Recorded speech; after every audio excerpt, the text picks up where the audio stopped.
Everything's ready, I hope. Okay. All right, we'll call to order, and if you'd please join us in prayer and pledge. Heavenly Father, we thank you for this day. We thank you for this opportunity that we have as citizens of this great country to go and participate in the decision-making of our country as we go and conduct our civic duty today and vote. We pray that your wisdom and guidance would be instilled upon the voters and that we would all accept the outcome today. Lord, we also come this day and we are so grateful for those brave men and women who have served our country as we approach Veterans Day. We thank you for thank them for their service and their giving of their time and life to our country. We ask these things in your name. Amen. Amen. I pledge allegiance to the flag of the United States of America and to the republic for which it stands, one nation, under God, indivisible, with liberty and justice for all. Thank you. We will have our first call out to the public. A member of the public may address the board after receiving recognition from the chairperson and giving his or her name. Public comment shall be limited to a period set aside at each meeting for such purpose, and each speaker shall have the floor for no longer than 5 minutes unless the board grants an extension. Board of Commissioners Rules and Procedures and Bylaws 5.13-3, and we ask you to be respectful. Anyone wish to address the board at this time? My name is Beverly Greaser. I am from Amboy Township. I was here a couple weeks ago with another lady, and she brought it to your attention that we wanted to address the aquifer being the well out of Ohio for the fish farm. Basically, what we started off asking, we did see the resolution that you guys did in 2018 on any requests that involved the aquifer here. At that time, 2 months ago, I heard about this proposal, of the well pumping.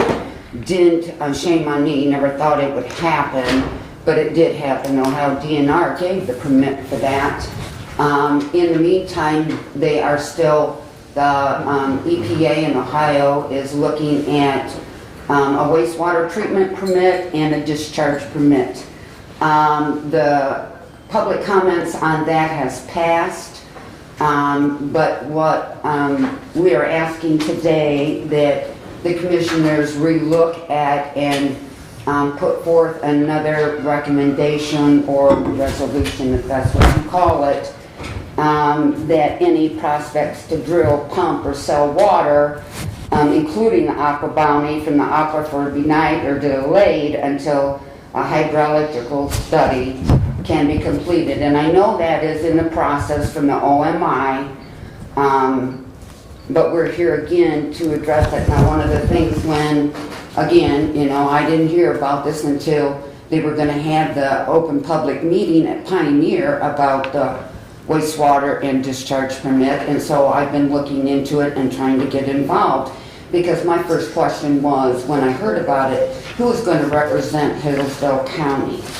In this process of learning about it, I found out there is numerous people and organizations doing it, and Eagle, to me, has been the most responsive that I could get any information out, and I do believe that there's organizations here in the state of Michigan that is looking out for the Hillsdale County. But when I read Eagle's response that if this proposal goes all the way through, it could have an impact on 834 wells, if not more, in Hillsdale County alone. So that's why we're back up here asking that you put forth some sort of asking them not to give the permit for the wastewater and the discharge permit until those surveys are done by the GSF. Now, Mark, you've always told me numerous times so far, be careful what you wish for.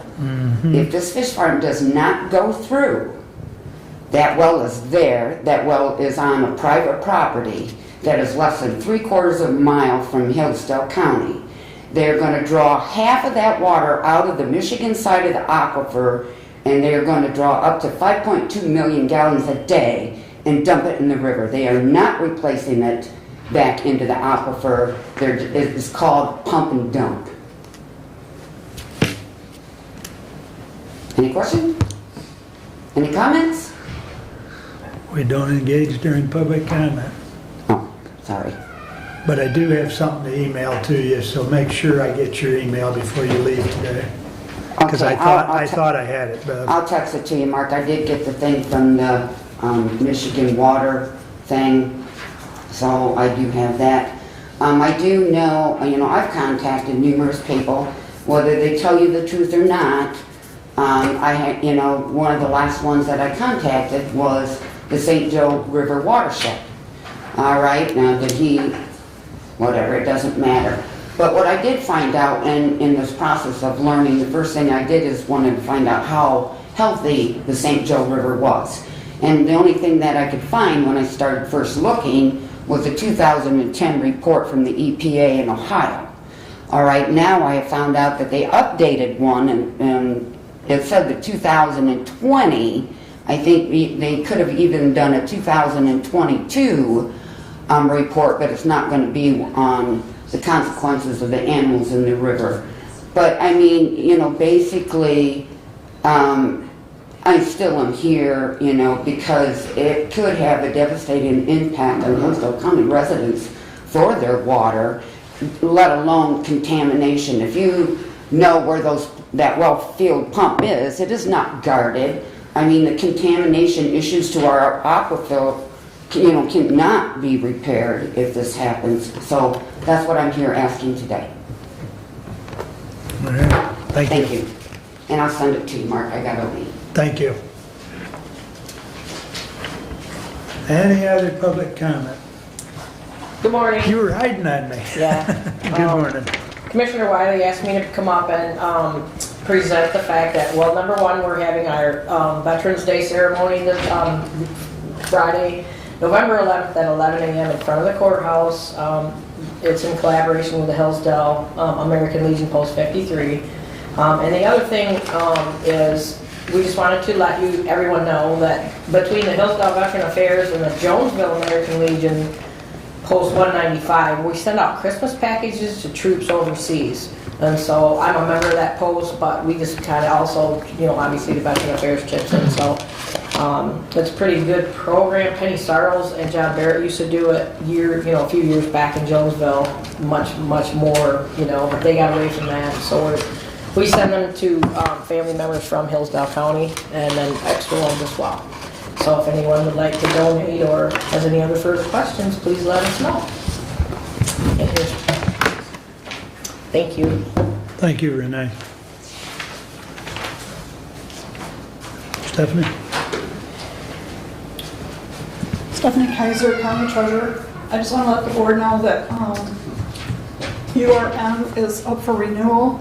We typically only have 2 participants, and it costs us $50 a month to have those for the basic to pay those people for their URM monies. So last year it was too late to cancel that, and I wanted to bring it to your attention that you were going to visit it this year.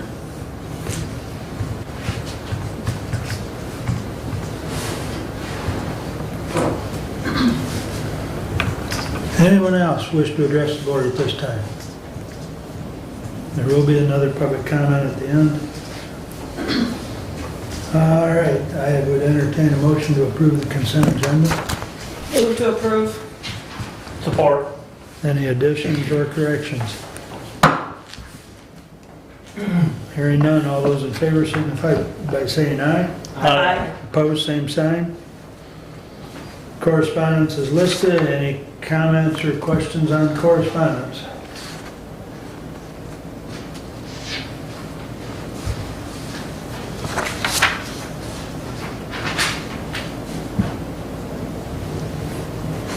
Hearing none, I would entertain a motion to approve the regular agenda. Move to approve. Support. Any additions or corrections? Hearing none, all those in favor signify by saying aye. Aye. Opposed, same sign. All right, our standing order. Doug, you had a few comments? Yes, I do. Today we have from the National Center for State Courts, we will have a presentation from the principals Nathan Hall and David Sales. This will be regarding our preliminary needs space study.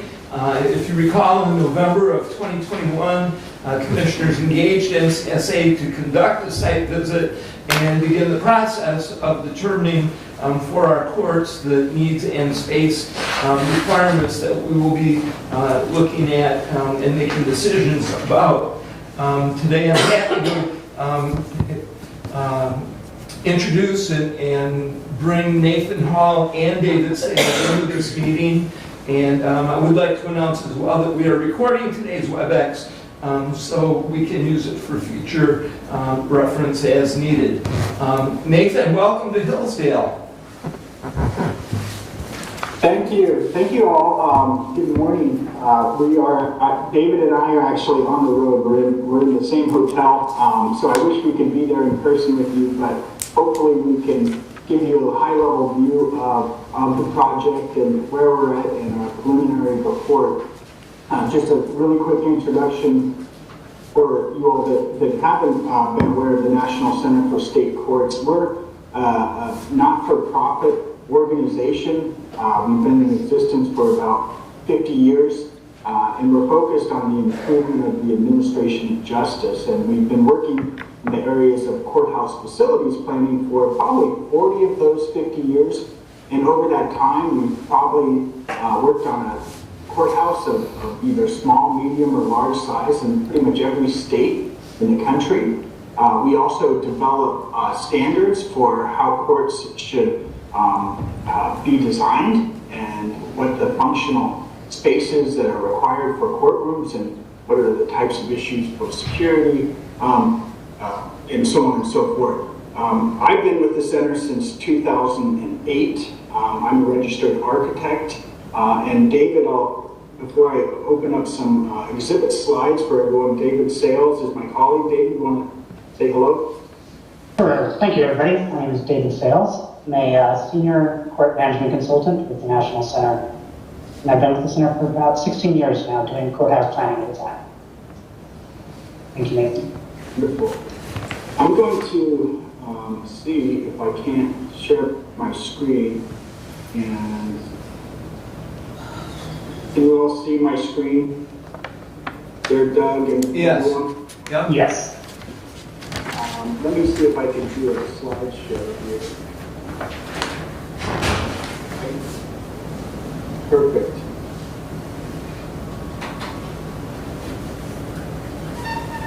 So we'll kind of do a high-level overview of what we did. We actually were engaged through a grant that the court and the county pursued through an organization called the State Justice Institute.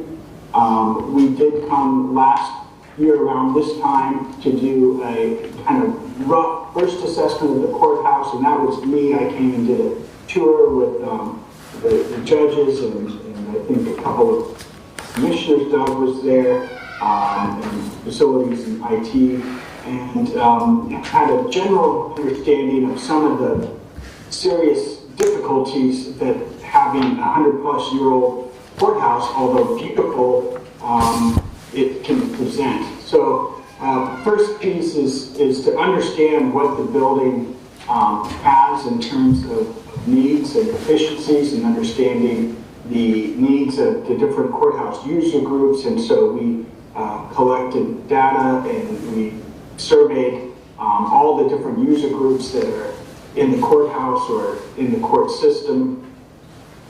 And then with that, all that information, we also look at the projections of the future courthouse system needs. So it's looking at the historic case filings, and the trends, and the operations of the court, and the programs, and the potential future growth of the county, and kind of gauging a range of what sorts of different staffing requirements would be needed if you were to look at having the facility needs for your court user groups met for the next 20 years or so.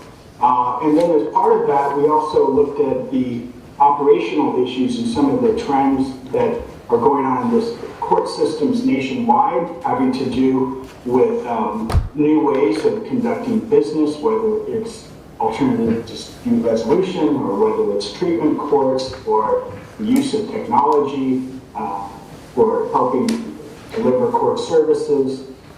And so we take that baseline information, the systems growth requirements and operational requirements, and we develop space standards for every area for each user group in the courthouse. And that has a specific designation of the types of spaces and adjacencies and all of that. And that's all before we get into drawing the blueprint, because what we don't want to do is put the horse before the wagon. We want to understand what the system needs are, understand what the building has, and then we can develop a program for how to do that.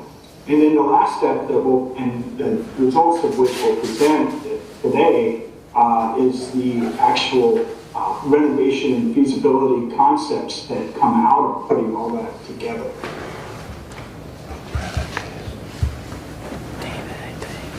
I'd like to speak a little bit about moving, so give you an idea of some of the steps that we took. But in developing the program and the adjacency concepts, we did keep in mind some higher level goals to keep in mind. One of them is trying to see how we can best utilize the beautiful historic courthouse in downtown Hillsdale. We understand that that building is on the National Register of Historic Spaces. It's very important to the vibrancy of the city and the downtown economy. And so as a resource for the community, we don't want to abandon these beautiful old courthouses. However, we understand that they were built in a different century. They're built without some of the major improvements in courthouses that have come along. And those include the types of spaces and adjacencies in the courtroom. So you can see in the diagram on the right-hand side of the screen is a modern courthouse. And this is a diagram that's been sort of tested and proven over the last 20 to 30 years, where you have different zones of circulation for where your in custody participants come into the courthouse and enter the courtroom. They're not mixed with the general public or the main staff. And then you have separate zones for your judicial officers and also your public and your attorneys. So providing a secure and safe environment is critically important. We develop courthouse security guidelines and do assessments all over the nation.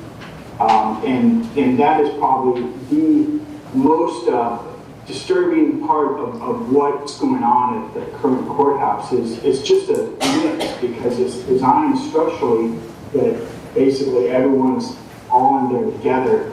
Also, there's no security screening in place at the courthouse. That's very concerning. I mean, the reality is that courts become ground zero sometimes for contentious issues in the community. And so it's vitally important that the safe administration of justice is upheld. So one of our goals is how do we improve safety and security in the courthouse? Moving down the list, we also want to make sure that the court is an accessible environment, and that means making sure, of course, that the physical barriers are not there, but it's also making sure that the services that are offered by the different court functions and user groups and clerks and treatment courts are all easily accessible, and the wayfinding is clear and people can easily find where they're going. And then also the last goal, rounding it out, is to make sure that whatever space is designed will align with the service environment that we're programming and that we're making full use of technology to make sure that virtual services, as the future unfolds in courts, that the service of different user groups are offered both in person and in a remote fashion. I'll pause for a second. Are there any questions about some of the programming goals and what we were trying to accomplish here?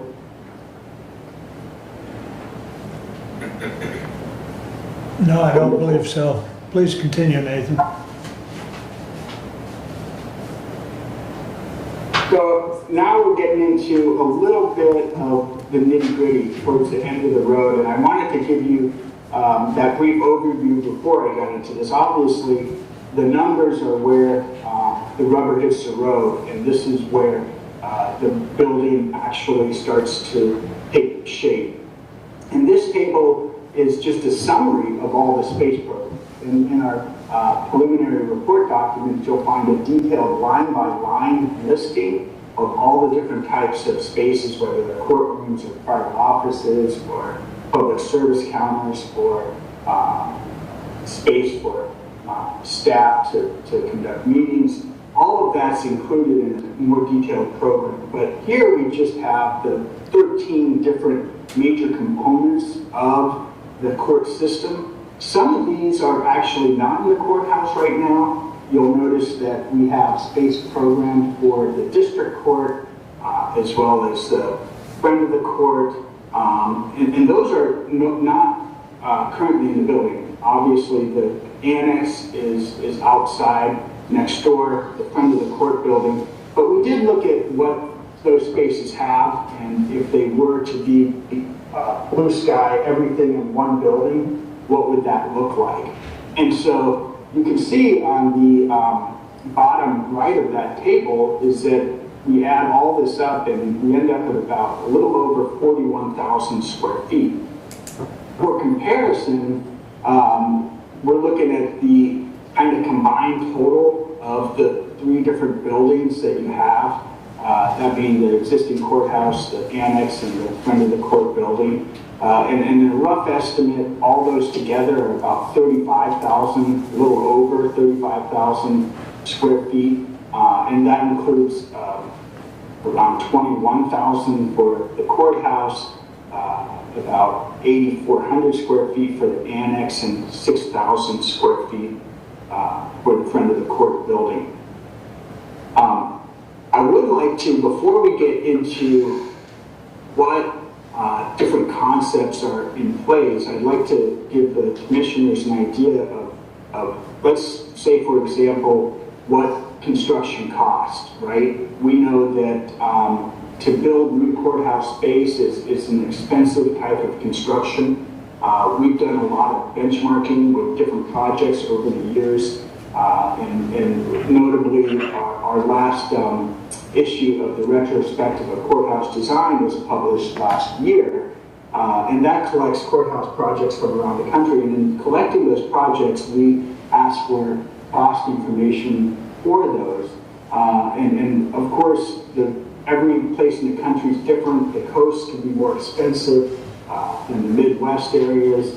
But looking at that in the Midwest region, the average cost of construction that we found out that for brand new construction is probably between $400 and $500 a square foot, based on the information we received from that last retrospective publication we did. Of course, with inflation and costs going up, we're seeing more and more escalation for construction costs. So trying to be conservative, we feel that maybe a good sort of scale of magnitude figure for Hillsdale County to start thinking about for what new construction for courthouse would cost would be around $500 a square foot construction cost. Any questions on some of the programming highlights? Anything you want to add, David Sales, or Missy? No, I think you covered it. Commissioner. Go ahead. So just one point, Nathan, to talk again, The footprint of the courthouse itself, the main courthouse, is 21,000 square feet. And if we were to try and combine all the courts in one building, we would need 41,000. So we're jumping from, in that one building, currently 21,000 square feet to the need of 41,000 square feet. You got it exactly, Doug. That's quite a big jump. We're looking at a lot of different functions, and we'll get into some of the concept we looked at, because if we look at the courthouse, just the existing courthouse, just as a singular entity that's not growing, we do have a concept where we try to fit in as much as we can. And then on the other end of the spectrum, there's a concept that you can look at where we're trying to grow it to make sure that it fits everything. And the square footage of that, as you'll see in the slide later on, it adds a significant addition to the courthouse.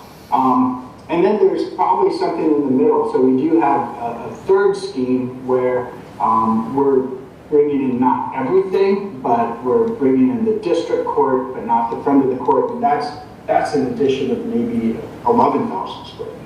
So there's definitely a range of options. The unfortunate thing is that to bring everyone in together, there's not a real feasible way to do it without growing that existing courthouse to some extent. Thank you.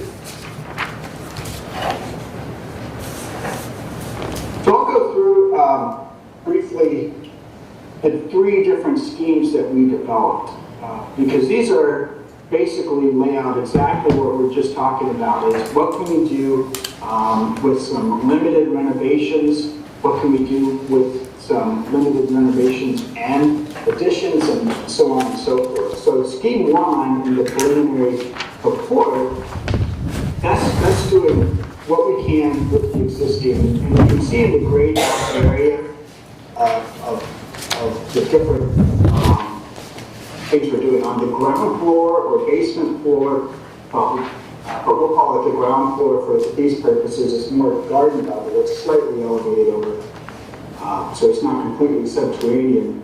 The juvenile court is currently located in the area. On the very far left, the juvenile referee office is back in this corner. It's actually not a very secure or safe environment at all. It's one of the least secure places in the courthouse. There's not really any place to have egress out. It's overly crowded and congested with participants, and that's one area of priority that we're looking to move. So in this case, we want to relocate those juvenile court staff and the juvenile court referee up to the first floor in the area on the bottom left here on the first floor is an area that's currently vacant. It was kind of assessed for being completely opened up to make a larger courtroom potentially. County facilities, after a lot of study, found out that structurally that's going to not be feasible. But we do think that the size of the front room of that is appropriate for a hearing room that can be used by the juvenile court referee, and then there's a chance to put an office behind it. And some of these spaces on that wing of the existing courthouse would be transitioned to house the juvenile court staff. So we would propose moving the juvenile court from the ground level up to the first level.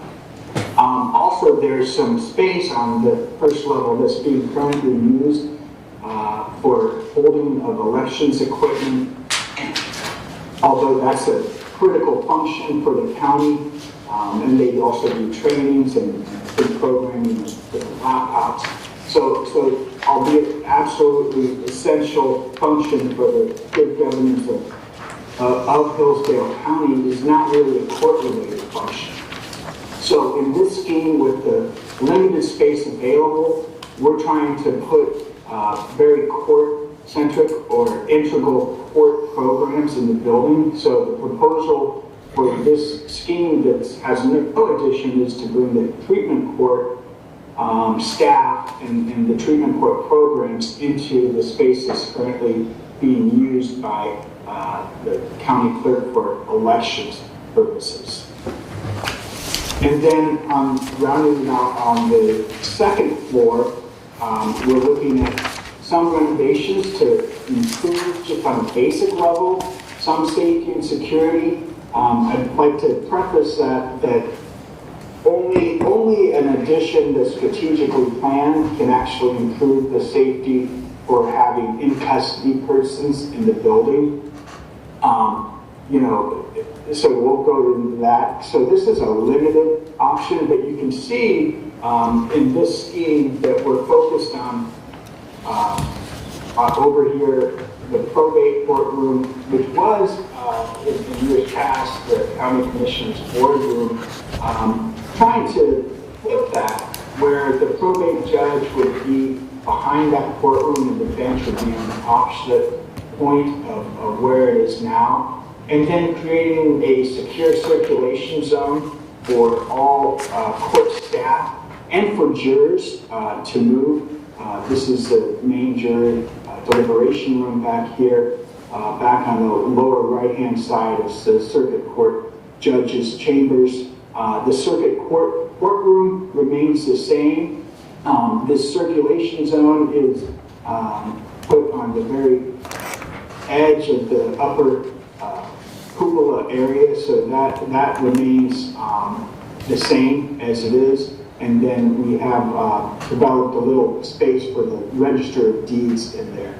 I heard maybe someone had a question? Register of Deeds. Question? No, continue, Nathan. Register. Okay, well, I will continue then to the second scheme. So this is scheme 1. Scheme 2 includes a fairly significant first floor addition, and then very limited upper floor additions. But the main gist of this addition is, and this, okay, so hold on, I'm mixing it up. Scheme 2 is a larger addition. I'll get into scheme 3, which is a smaller addition next. So this addition is almost 20,000 square feet. And it actually grows the existing courthouse towards the existing parking lot. So the parking lots would be reconfigured. We would have to build a new staff and judges parking lot, and we'd probably like to, for security reasons, have a fence, or ideally an opaque or even brick fence around that area, and also a secure driveway for the sheriff to bring in custody participants into the courthouse, and then also an expanded front entry that's sized in an adequate way that you could actually screen people in an effective manner. And when I mean screen them, I mean having an X-ray machine and a magnetometer that most courts around the state of Michigan have in place. So if you get into the detail, on the ground floor, there's an entry screening area, and then we have an opportunity with this addition is to bring the district court into the main courthouse. The district court in this scheme has the district court clerk and offices on the ground floor, right when you first enter. And the courtroom's actually upstairs on the second floor in the current circuit court courtroom. We'll get up to there. In this scheme, we also include a little more space for the county prosecutor, where the current juvenile court is now. We are bringing in some of the victims advocates functions for the county, and also what's missing for the county prosecutor right now is they don't really have any open space for trial prep. So we're converting some space there for them. And we're also leaving probation and parole in this location on the ground floor where they are currently. Moving up to the first floor in this scheme is an interesting kind of space for the elections office. Converting that into a hearing room, you'll see in this sort of cyan blue color is bringing the friend of the court offices into the main courthouse. And also on that floor having the juvenile court. And what's kind of good about this alignment is that the current elections sort of open space room can become a hearing room, and that would be used by the juvenile court for their hearings, but also in many other counties, the friend of the court does hearings too, and in the future that's actually could very well happen. And so in this configuration, both of those offices could kind of flexibly share hearing room. And then also on the new addition portion of the building, we do have the county clerk function, at least the functions that have to do with the clerk responsibilities for the circuit court and her office and her front-facing windows all on this floor. And so we have sort of a very clear zone for where the public interacts. We also have some public-facing areas for a new family court service area function. And then we also have some spaces for treatment court offices on this floor. And then if you look up to the second floor, we're keeping the current probate courtroom, and then the circuit courtroom becomes the district courtroom, and then we're building a new courtroom on the far end. And you'll see that this area of red is really the kind of modern equivalent. This is bringing the historic courthouse to more modern standards in terms of circulation. We have a in-custody elevator and core and holding areas that are accessed on the ground floor from the Sally floor. I'll flip back, see if you go to the ground floor, we have a shared place where they can park a van and bring prisoners directly up without going through the entire courthouse. They can come right up to the second floor, and then there'd be two courtrooms, both the district court and the circuit court would be able to have those in-custody folks coming into the courtroom without going through the public and or the staff areas. And then you can see in this concept that all this purple area below is completely separate from all the red and the yellow areas. So the staff have a safe way to circulate through and throughout the building too. I'll move on quickly before we get to any questions. This is a third concept, and it also includes an addition on the first floor and some of the basic security elements that we talked about in the last scheme. But in this scheme, we bring the district court over, but not the friend of the court. And the district court in this concept goes on the ground floor. We also have a secure sally port in that area. Most of the ground floor is a lot of the same of what's in the historic courthouse. And you'll notice that in all of these concepts, we're trying to be very deliberate and not just do a wholesale gutting of the historic courthouse, because we know the building is just too fragile. Don't think structurally it can actually take all that much renovation. So we're trying to be very strategic in how we do that. So the main addition still includes a way to provide security at the entrance for screening, also providing the security necessary for having custodies in the courthouse. And so we continue that to a certain extent on the upper floors. We're trying to make space in this concept for those treatment courts and specialty court functions that are growing in the court system. But then also just improve the overall circulation and safety of the building with this limited concept location. And so that rounds up our presentation today. Moving forward, we've given you, as you know, preliminary report of what we have. We're going to fill in some sections, and mainly each of these concepts that we've covered do some important things, and but there are pros and cons to each, namely the size and the cost for achieving these renovations are a key consideration, but also key considerations are what exactly does each scheme do for the county or doesn't do. So we'll flesh that out more. Another thing we'll leave you with is that if you do consider an addition, you have a historic, beautiful courthouse, there are considerations for how you want to plan your additions. Construction isn't done in the same way that it was years past. Unlikely that the new addition is going to be the exact same stone structure that the historic courthouse is.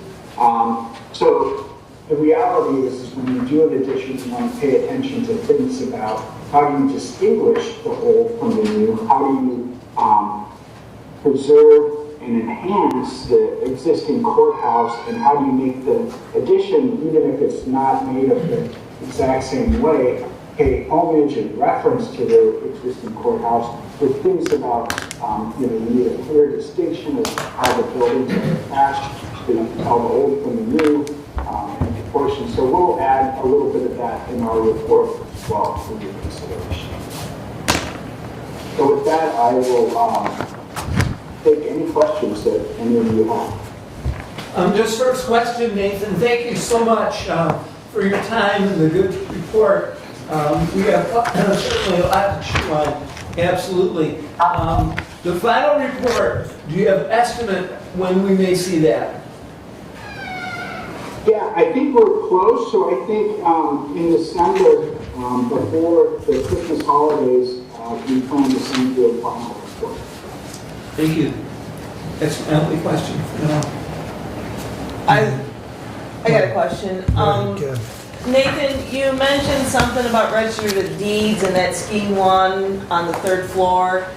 There was some looks. I'm thinking not the registered deeds. Maybe you were speaking about the indigent defense room, or can you clarify what you were mentioning? Yes. Here, let me go back to that second floor. And what we have on the second floor here is, you're referring to this area here, is an indigent defense. And right now, there's no place for any attorneys who are working on indigent defense to go.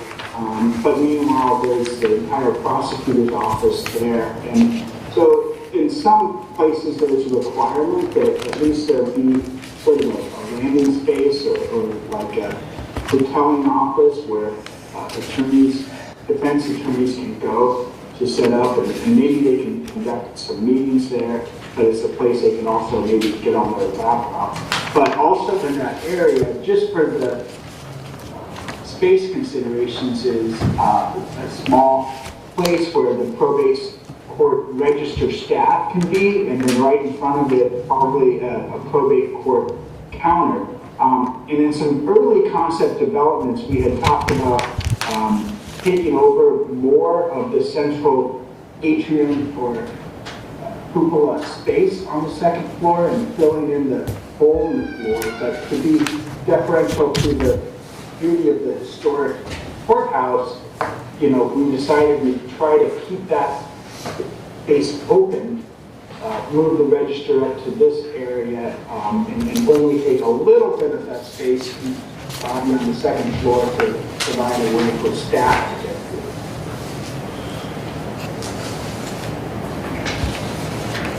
Does that answer your question? Yes. Any other questions? Yeah, I've got a couple. You mentioned, with modern technology, changes in the court, especially that we have seen in the last 2 years with more hearings remotely. I noticed in the Word document that we were sent The circuit court over the time frame study had a 2.5% decrease in court cases. District court had a 26% decrease in non-traffic cases and a 53% decrease in traffic cases. So I'm wondering, with those trend lines, why all the necessary need for added space now? Fair enough. Yeah, no, I appreciate that question. I think part of our process is looking at those historic trend lines and what would be reasonable for the future.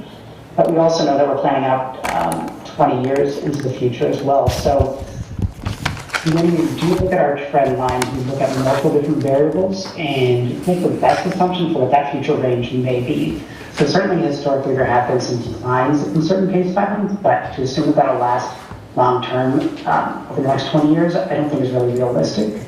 Certainly not for Hillsdale and definitely not for other courts around the country. So really our process is to look at what that fluctuation is annually and understand if there's going to be any other changes in terms of court jurisdiction, police funding, any sort of legislative changes that will impact those case filings. So that's why we do show a big increase, but we don't typically plan for a continuous downturn either.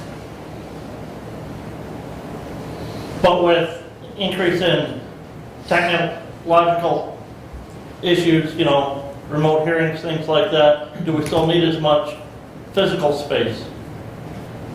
Right. So I did look at the couple of months worth of current court calendars for the probate, juvenile district, and circuit, and understanding kind of how those court dockets overlap, as well as their need for a jury trial courtroom and the size of the public gallery seating. So all of those factored in, even with the use of technology, to get a conclusion from our standpoint that long-term, 20 years into the future, as case filings grow, certainly technology will take off some of the burden of the building, but we still need 4 dedicated court rooms for each of the 4 courts.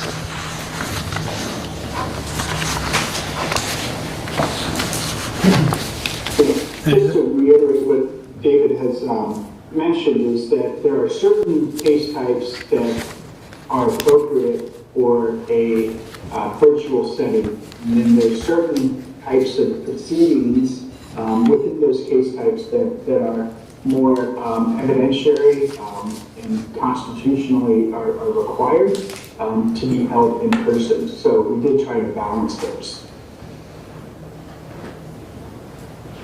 Anything else, Brent?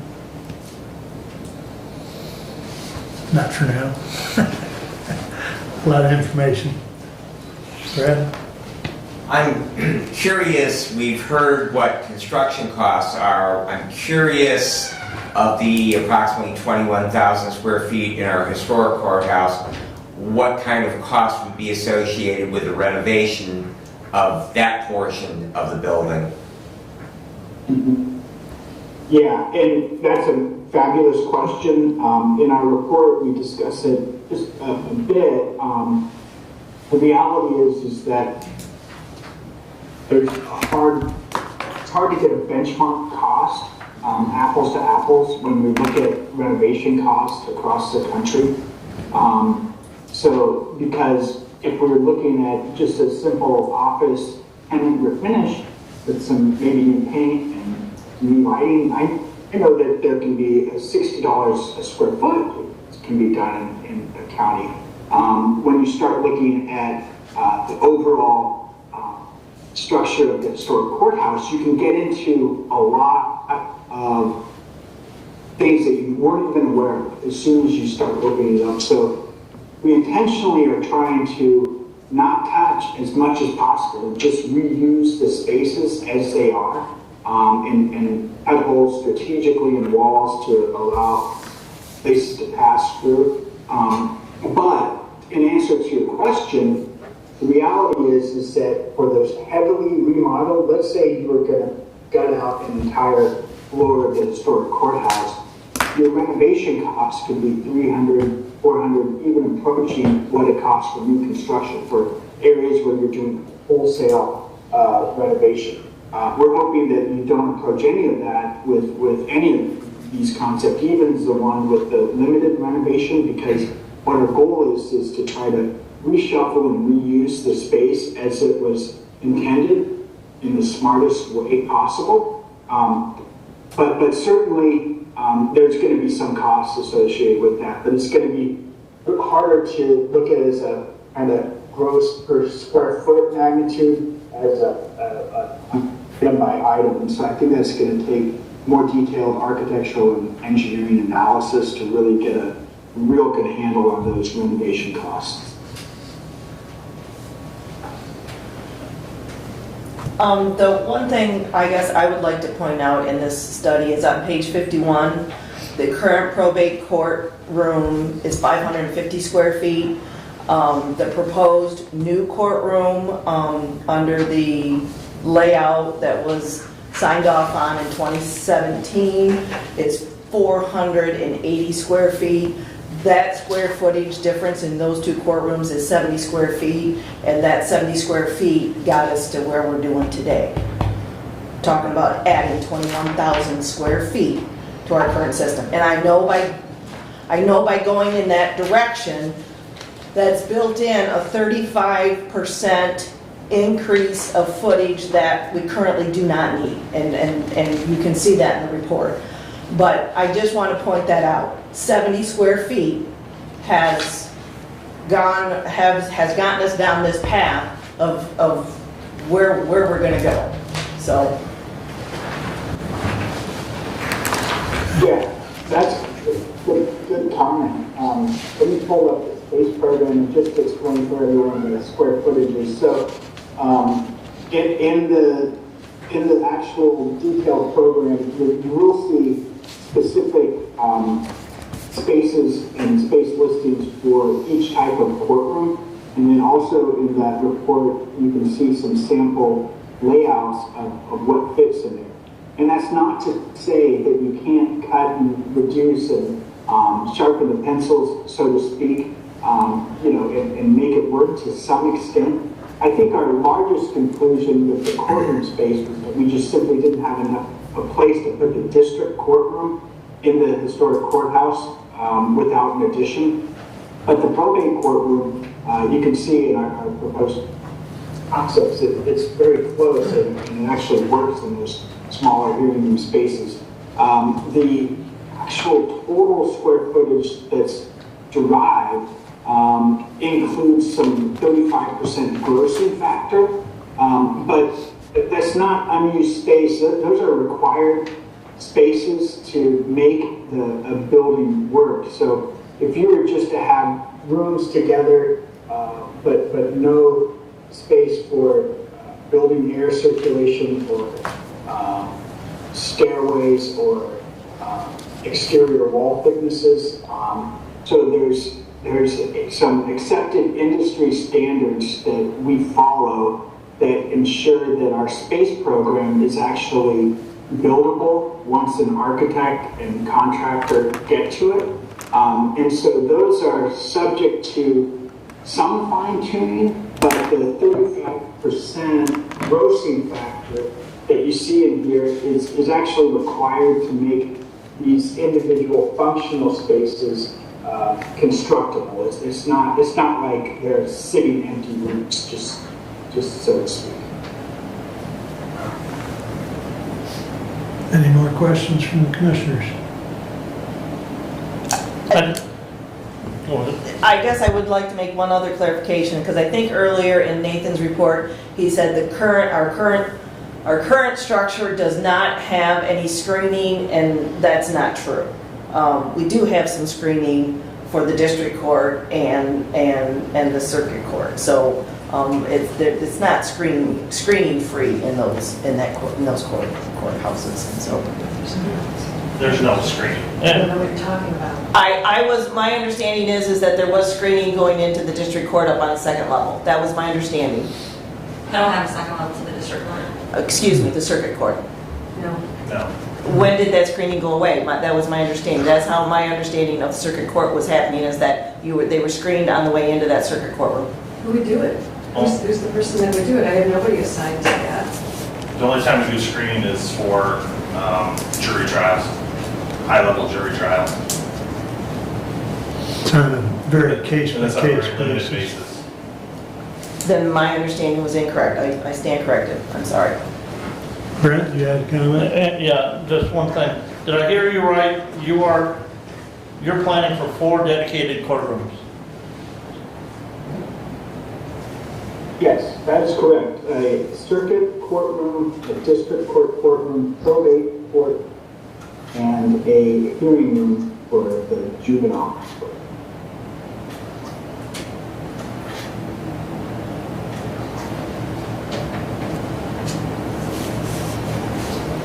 Nathan, we've got 2 judges in attendance and the juvenile administrator. Do any of the 3 of you have a question for Nathan? I have an observation. So for workflow, all of these designs are not designed for a workflow between the courts. I have constant contact needs with Judge Bianchi. I don't know what friend of the court is now. She has to sign off on any orders I sign, not any, but most orders I sign, she has to sign off on. The separate buildings and the files in all different locations throughout the building waste a considerable amount of employees' time. If they're going to add on to the courthouse, I prefer that they do 3 levels with a floor with probate and juvenile court in a new position or a new section. Circuit in front of the court on a level, and district court with its needs on a level. All the old courthouse offices can be used for drug treatment court, the indigent defense places, and the prosecutor's office. Makes more sense to me to design the courtrooms and the court needs in the new section than to cram them into the old section, as well as the new section. And also looking through these schemes, the vaults disappear. There's a lot of record storage. Where are these records going? Were you able to hear all that, Nathan? I think so. You might have to kind of fill me in as I go. So I think one of the questions was how come we don't have all the courtrooms in the planned addition? So, there's a couple answers to that. One is that the almost 20,000 square foot addition would probably be much, much bigger if we were to try to plan 4 adjudication spaces for that, because as we know that there's not just the courtroom spaces, there's the public hallways in front of it. We're planning conference rooms for attorneys to meet. We're planning judges' offices that are behind it. So the implications for adding another courtroom, say, next to this one, would expand the building, probably another 50 feet towards the exterior, and that'd be multiplied across every floor. The other reason is that the current building is by no means perfect, but there is a historic, and if that circuit courtroom were to be restored, it's a beautiful courtroom, and if the circulation and security issues are resolved, that can last for many, many, many years to come, and so we'd like to try to reuse it. Same thing for the old Board of Commissioners hearing room there. Although it's a small courtroom, we think that it can still have life if it were made to work with the current workflow of the building. And certainly, it doesn't get every function together on one floor, but we have tried to put in some better circulation for staff to move up and down. You can see this elevator here, and also consolidating the circulation behind it. For example, there may be instances where probate court does on occasion have a jury trial. And so in this scheme, any of the judges could use any of the courtrooms, depending on what case they had to be. So I think you have some other affiliations, and I probably didn't cover them all, but I was trying to pay attention, but are there others? Did I cover some of it? Yeah, there is also the discussion about paper file storage and removing those vault storage spaces. Absolutely. Yes. So certainly we understand that the state of Michigan is moving towards a e-court environment, and that Hillsdale County is kind of on the tail end of it. However, as you're planning for not the next year or even the next 5 years, as we're planning for 20 years and way beyond that, we think that the reality is that case filings are going to be more and more electronic. So we purposely reduce the amount of record storage space. And we understand that as any of these plans are considered and implemented over the next several years, there's going to be steps that are taken that are going to have to be made sure that whatever records are able to be destroyed based on retention schedule are done so as a builder to this project, and also that the e-filing systems are integrated and that the technology is built into this project.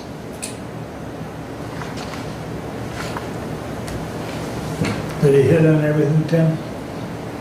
I believe so. Okay. I'll leave the rest of the questions up to the committee, but Judge, either of you have?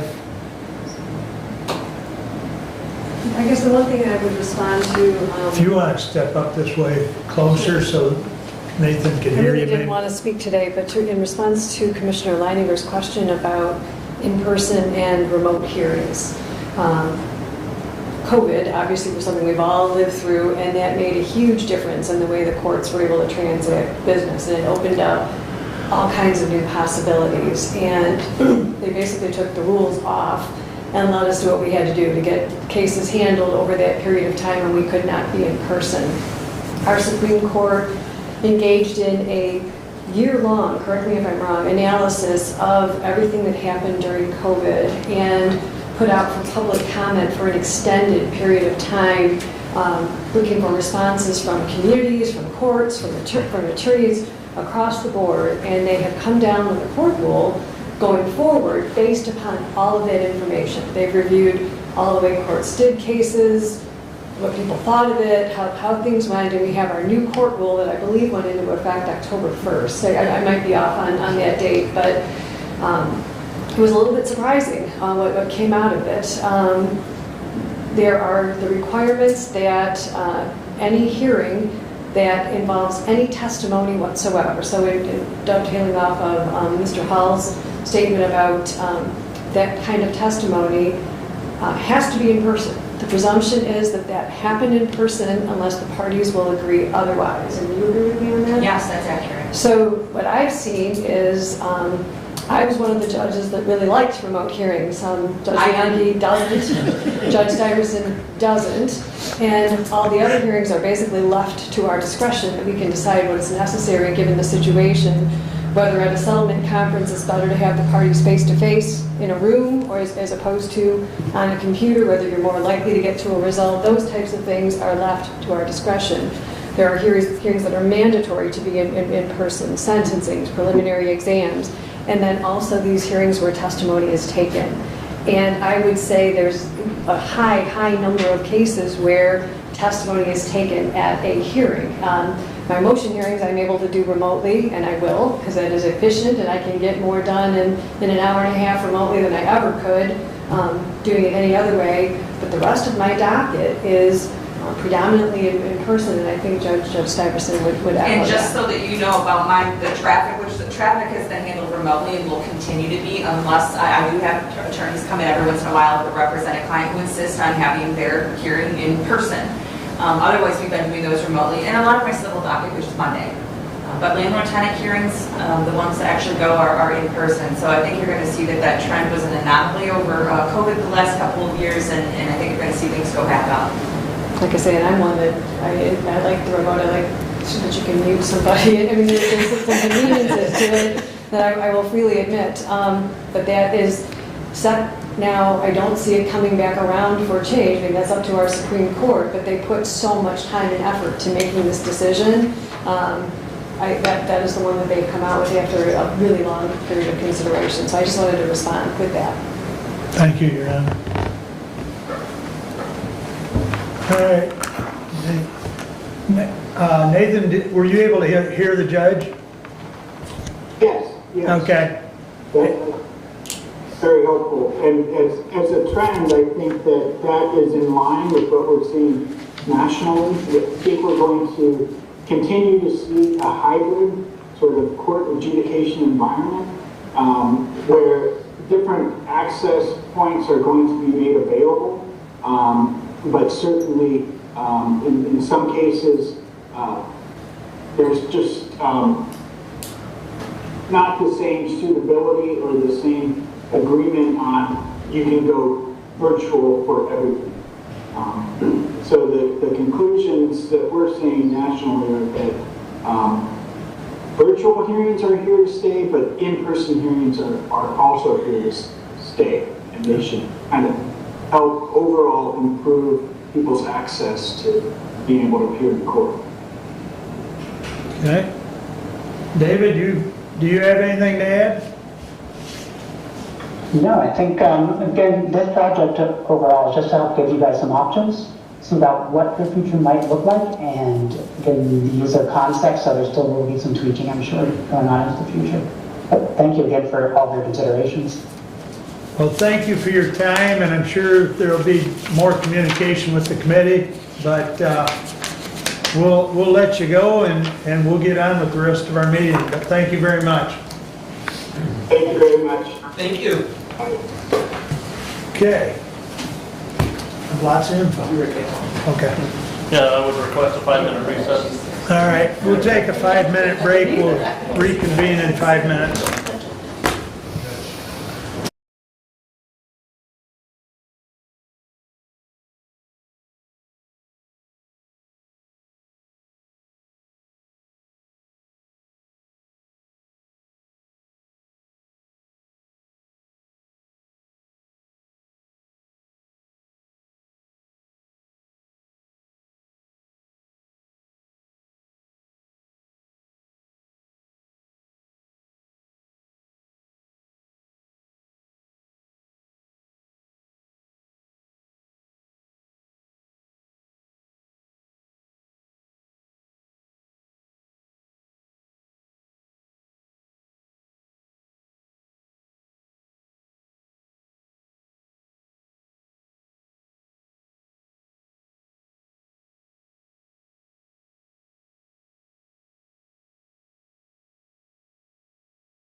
All righty. And I would hope to take resolution 22-120 from the table. Second. All in favor, signify by saying aye. Aye. Opposed, same sign. Please And continue. I will reread the resolution to the Honorable Board of Commissioners. The Board of Commissioners authorized Mark E. Wiley, Chairman, to sign the agreement between the County of Hillsdale and the Hillsdale County Senior Services Center, Inc. for the terms agreed upon.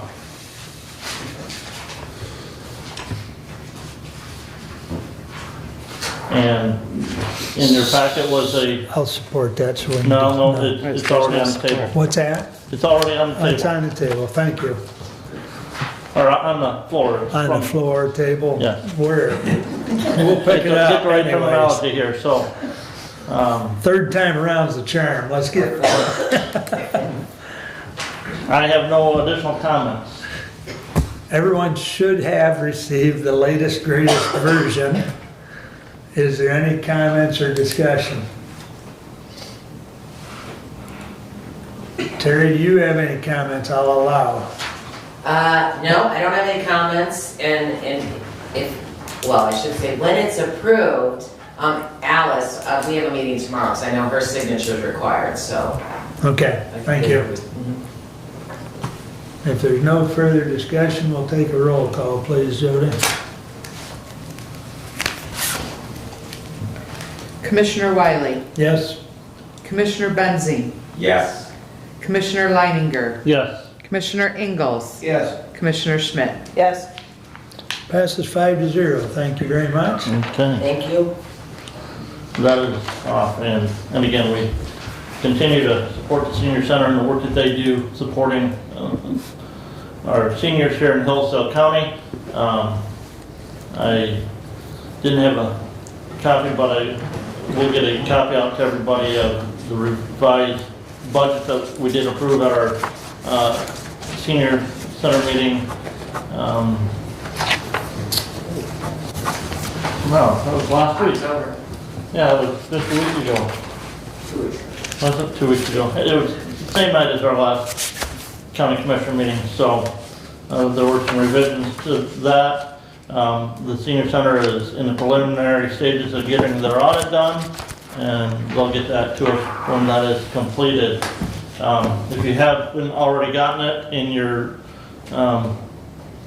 mailbox in the office here is the annual report from Community Action Agency. A good opportunity to refresh yourself with some of the work that CAA is doing here in Jackson, Lenawee, and Hillsdale counties. I do know that they still have some housing assistance funds available to Hillsdale County residents. So individuals need to be, if they need assistance, need to reach out to Community Action Agency and get that application process started. They are gearing up for their income tax assistance program as well, helping residents, do believe it's below 200% of the federal poverty level, complete their federal tax returns for this year, and that'll be starting shortly after the first of the year. MSU Extension should be hopefully hearing soon on a nutrition education specialist position. That position had been posted. That posting is now closed, so we hope that they have that position hired. Many of you may remember Jeannie Nichols, who used to have that position here in Hillsdale County. So this is going to be a replacement for Jeannie. The health department, we did approve the contract extension for the health officer at our Board of Health meeting last Thursday in October. The health officer did get a pay raise, as well as did all of the staff at the health agency got a 5% pay raise. So, and the health agency switched from an 80-20 copay on their health insurance to a flat hard cap figure. The hard cap figure that they're using is actually less than the state regulated hard cap just because their plans have been cheaper than the state hard cap. By doing so, those employees there that select the high deductible health plan that the agency is going to be offering, which is an HSA compatible plan, will actually not get to a point where they don't see any money taken out of their paycheck for their health insurance, and there will be some funds available to contribute to their health savings account. So there's some options there to ponder as we continue forward with here within the county with our health plan for our employees. And that is all that I have at this time.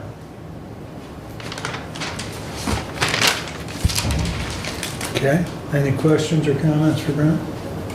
Thank you. Just a couple of comments. CAA did decide to not accept the housing renovation energy improvement money. It was, I reported last month, or last meeting, I'm sorry, that there was a lot of stipulations attached to that, and so they did make the decision not to do that. Just one other item from CAA, we are going back to rotating the location of our board meetings. We are now back to in-person, so we will be in Adrian in December. Yeah. Okay. Did you want to talk about the county health insurance at all? We can talk about that underneath your report. Let's take it up now. So the insurance committee has been meeting, discussing the county health insurance plan. We had 3 proposals from 44 North brought to us. Our proposal for priority, we had a proposal from Blue Cross and Blue Shield of Michigan, and we had a proposal from Health Alliance Plan. Health Alliance Plan is a new to our area insurance provider. Health Alliance Plan is owned by Henry Ford Allegiance. Henry Ford Allegiance. And just as a sidebar, I have no desire to switch to Health Alliance Plan for health insurance. thank you. Yes, because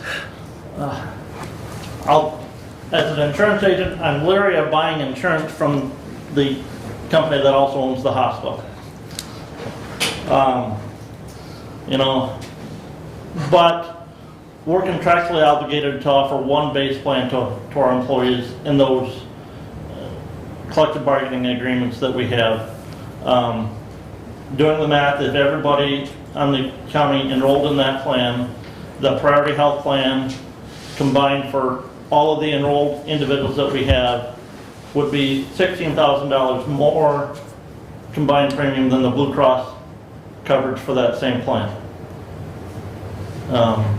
When you look at the individual rates, breakdown, the individual plan is cheaper on Blue Cross, the 2-person plan is cheaper on the Blue Cross, the family plan is more expensive on Blue Cross. The committee would like to stay with priority. Commissioner Wiley would like to stay with priority. If I had my druthers, I would switch to Blue Cross.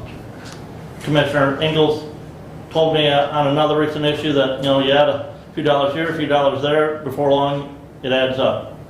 Blue Cross has a wider network than Priority Health. The Priority Health plan, the basic plan, is a POS, point of service plan. The Blue Cross base plan is a PPO. Broader network, broader care than the POS. The POS is a hybrid between an HMO and a PPO. It's November 8th. You won't find a doctor that was covered by priority that's not accepting Blue Cross and Blue Shield. When's their decision? We need to have a decision made. Derek, I would say Blue Cross would tell you they would want a 45-day lead time to get a contract set up on a new group. So did I. Yeah, I would add that you also have the conflict of open enrollment and getting our own internal systems set up. So the sooner, the better. I would like to say that that $17,000 savings, that is combined county and employee, so it's not all county savings. I would also like to say that that $17,000 savings is only 1% of what we're paying for health insurance. I would also like to say that if we switch to Blue Cross Blue Shield, that we don't know if everybody's going to go to parallel plans. So if they do some switching, it could cost us more money versus less money. I would also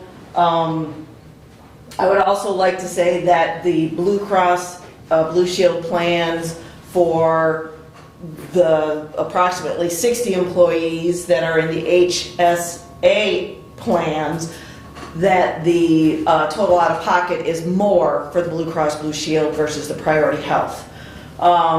So again, it's not truly apples to apples. And I think we have to consider that the people who were at the meeting representing the employees preferred to stay where they were. They were happy with what they had versus learning a new system, a different system. Blue Cross Blue Shield also has some history of some large increases after you switch. Priority Health has remained pretty conservative in their increases over the years. So I think those things need to be considered, and the actual savings to the employee by switching to Blue Cross Blue Shield is a pretty small number overall. Brad. Thank you. My comment, and thank you, Commissioner Schmidt, because you really stated what I was going to say from a historical perspective. I believe that I'm the only member on the current Board of Commissioners that was a commissioner at the time when we had Blue Cross Blue Shield, and double-digit increases. That was the reason why, Jody, remember that, when we were having 14, 18% increases? And so we moved away from them and started looking at other alternatives. And I can remember meeting with John O'Connor and finding some alternatives. And that's why we kind of switched around with different plans for a couple of years. And it seems like now we've been fairly consistent with where we're at. And so that, I would just echo your concern from a historical basis, that while it may be a few dollars less expensive, and yes, I would agree that Blue Cross Blue Shield is probably a wider provider network. I do have some concerns 3, 4, 5 years from now that we will not see some significant increases and then have to undergo the same again, where we're going to have to look at a number of different options, because it is a considerable amount of expense that we pay out every year for health insurance. Commissioner, if I may, that historical perspective is good. What you must also take into account is, since then, you've had the passage of the Patient Protection Affordable Care Act. And that PPACA dictated rating requirements on large group health plans as well, that had to take into account the group's loss ratio in determining the rate. That wasn't necessarily done that way in the past, when you were maybe seeing those double-digit rate increases. Part of the reason, and you look at our health plans, and all of our health plans right now, I said with the health agency, their health plans are below the state cap rate for set dollar amount, the hard cap rate. Our base plans are all above that state hard cap rate figure. We're above that hard cap rate figure because of our group's utilization of the plan. You go within Hillsdale County, you just go out to the road commission. Their plans they're using a hard cap figure. Their plans are below that state mandated hard cap figure because their group's overall utilization and rating on that plan. The road, not to interrupt, but the road commission has larger deductibles. Much like the senior center, no, the health department, when they switched, they took on a larger deductible to get under the hard cap. Isn't that what you just said? No, the road commission. Not, I'm talking the health department. They had to take a large deductible to get under the health cap. No, our base plan is below the state hard cap figure. Okay. That's not what I heard you say, but, No. okay.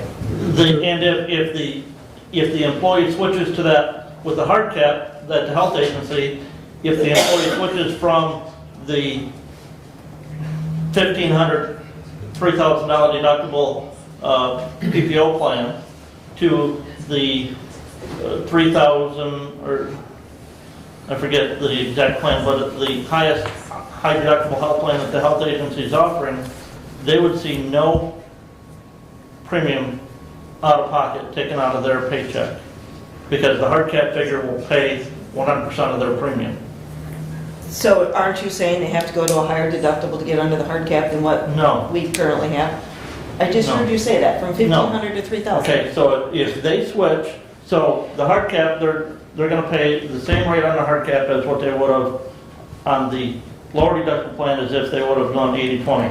But the health agency is gonna pay that same hard cap figure for Plan A as it does for Plan C. So the health agency is going to pay the difference in the deductible. We're paying they're paying the same dollar amount towards the health insurance premium.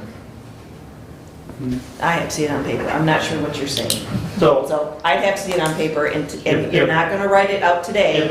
You're going to have to give me something in writing so I can look at it. I'm not understanding what you're if saying. Plan 1 costs $1,200, the health agency is gonna pay $1,000, the employee's gonna pay $200. If Plan C costs $800, the health agency is gonna pay pay the $800 towards the plan and $200 into their health savings account. And they're going to take on a larger deductible. The employee is accepting a larger deductible, Correct. but it's still the hard cap figure. Plan 1 is still below the hard cap figure for this, based on the state statute. But you'd have to do the analysis to see if the employee is better off or worse off by the time, because I understand that the health agency is going to put in that additional money, but you'd have to look at it to see if the employee is better off or worse off in the end. And without having it on paper, I don't know that. I don't know how the numbers work. So, What is the length of the contract that we're talking about? 1 year. Oh, they're always 1 year. Okay, so, you know, I'm a little over my head on this discussion at this moment because I feel like it's just been brought to me, I must say. So my analysis of what I'm hearing is that you stay with what we have, and if we change, we need more lead time in communication among this group, I feel, and we can do that in 1 year. Well, much as Brett and I have talked, when we decided to start offering HSA plans, we had educational sessions probably as early as June.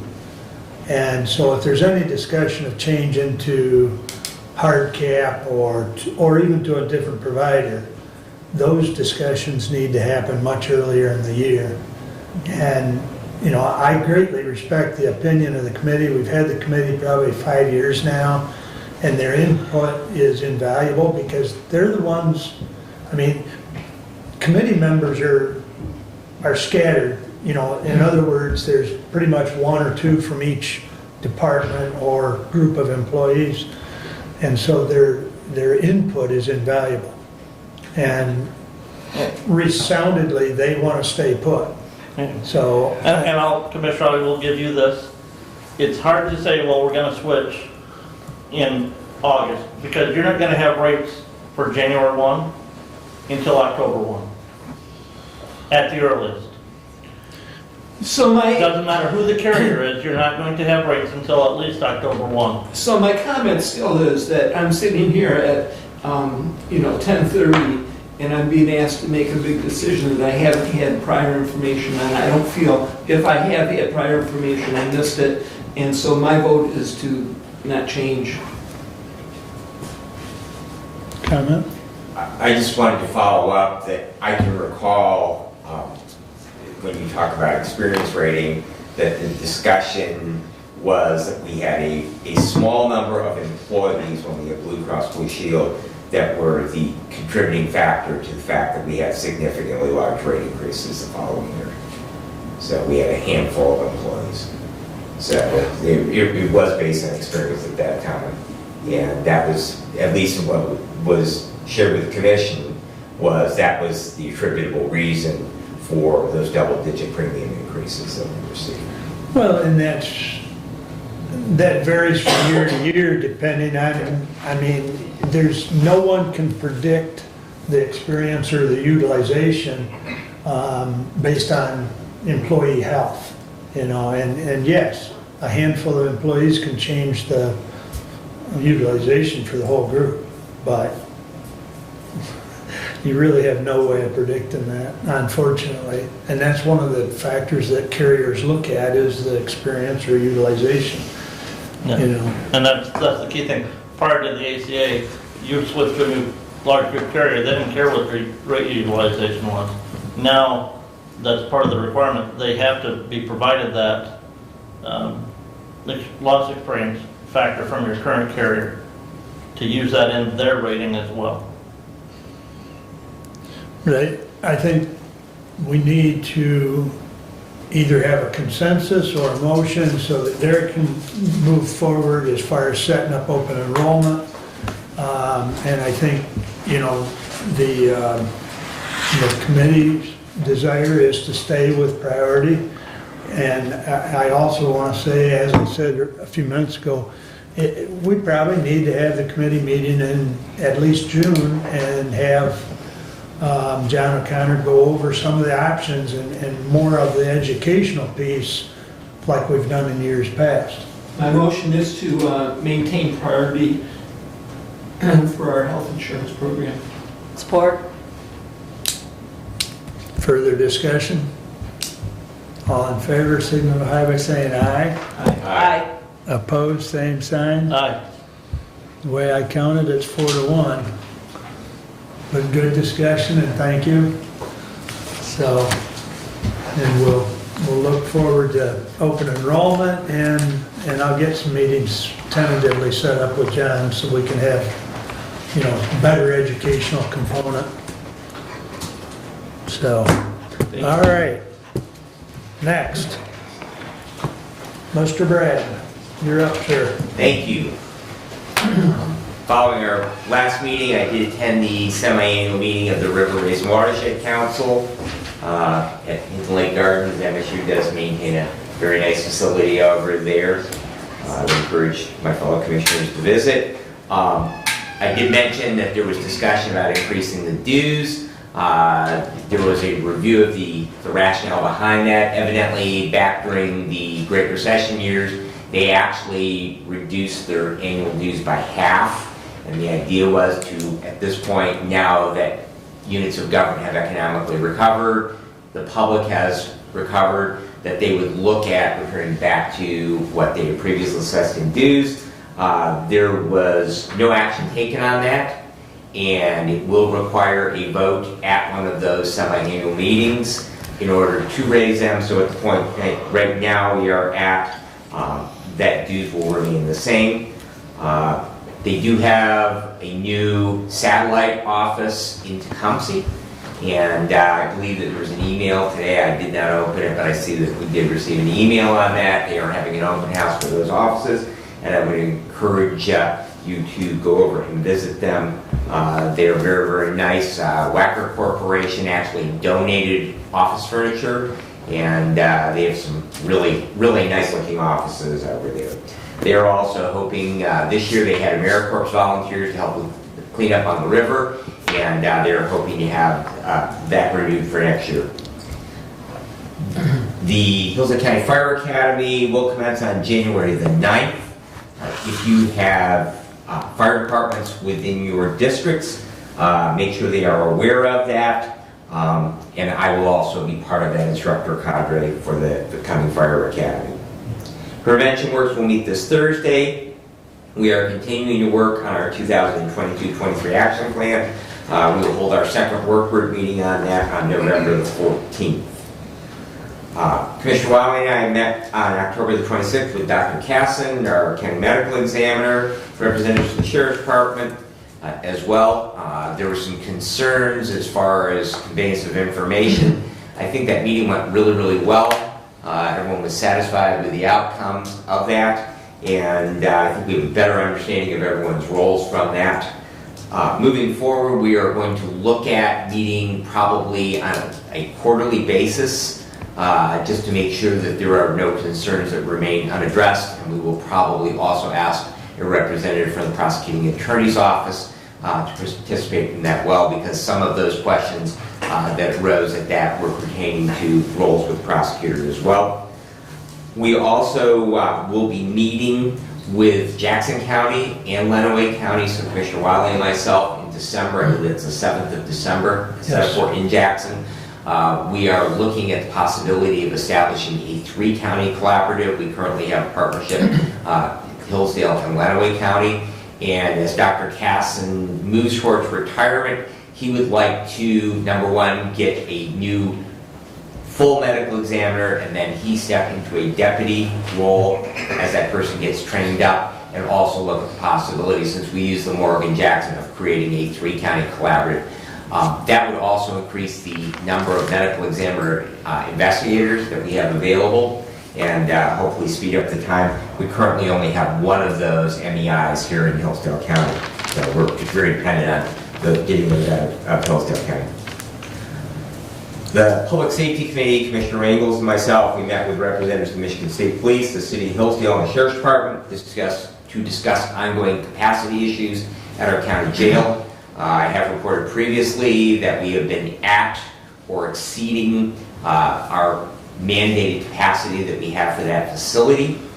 And the problem with that, at this point, it is creating some problems with getting warrants actually processed and getting people into the criminal justice system. So what that's doing is it's delaying people who have been victims of crimes, home invasions, sexual assaults, other crimes of violence, that they are having difficulty in getting resolution to those events and closure for those events in their life. Some of those warrants are actually backed up from COVID times.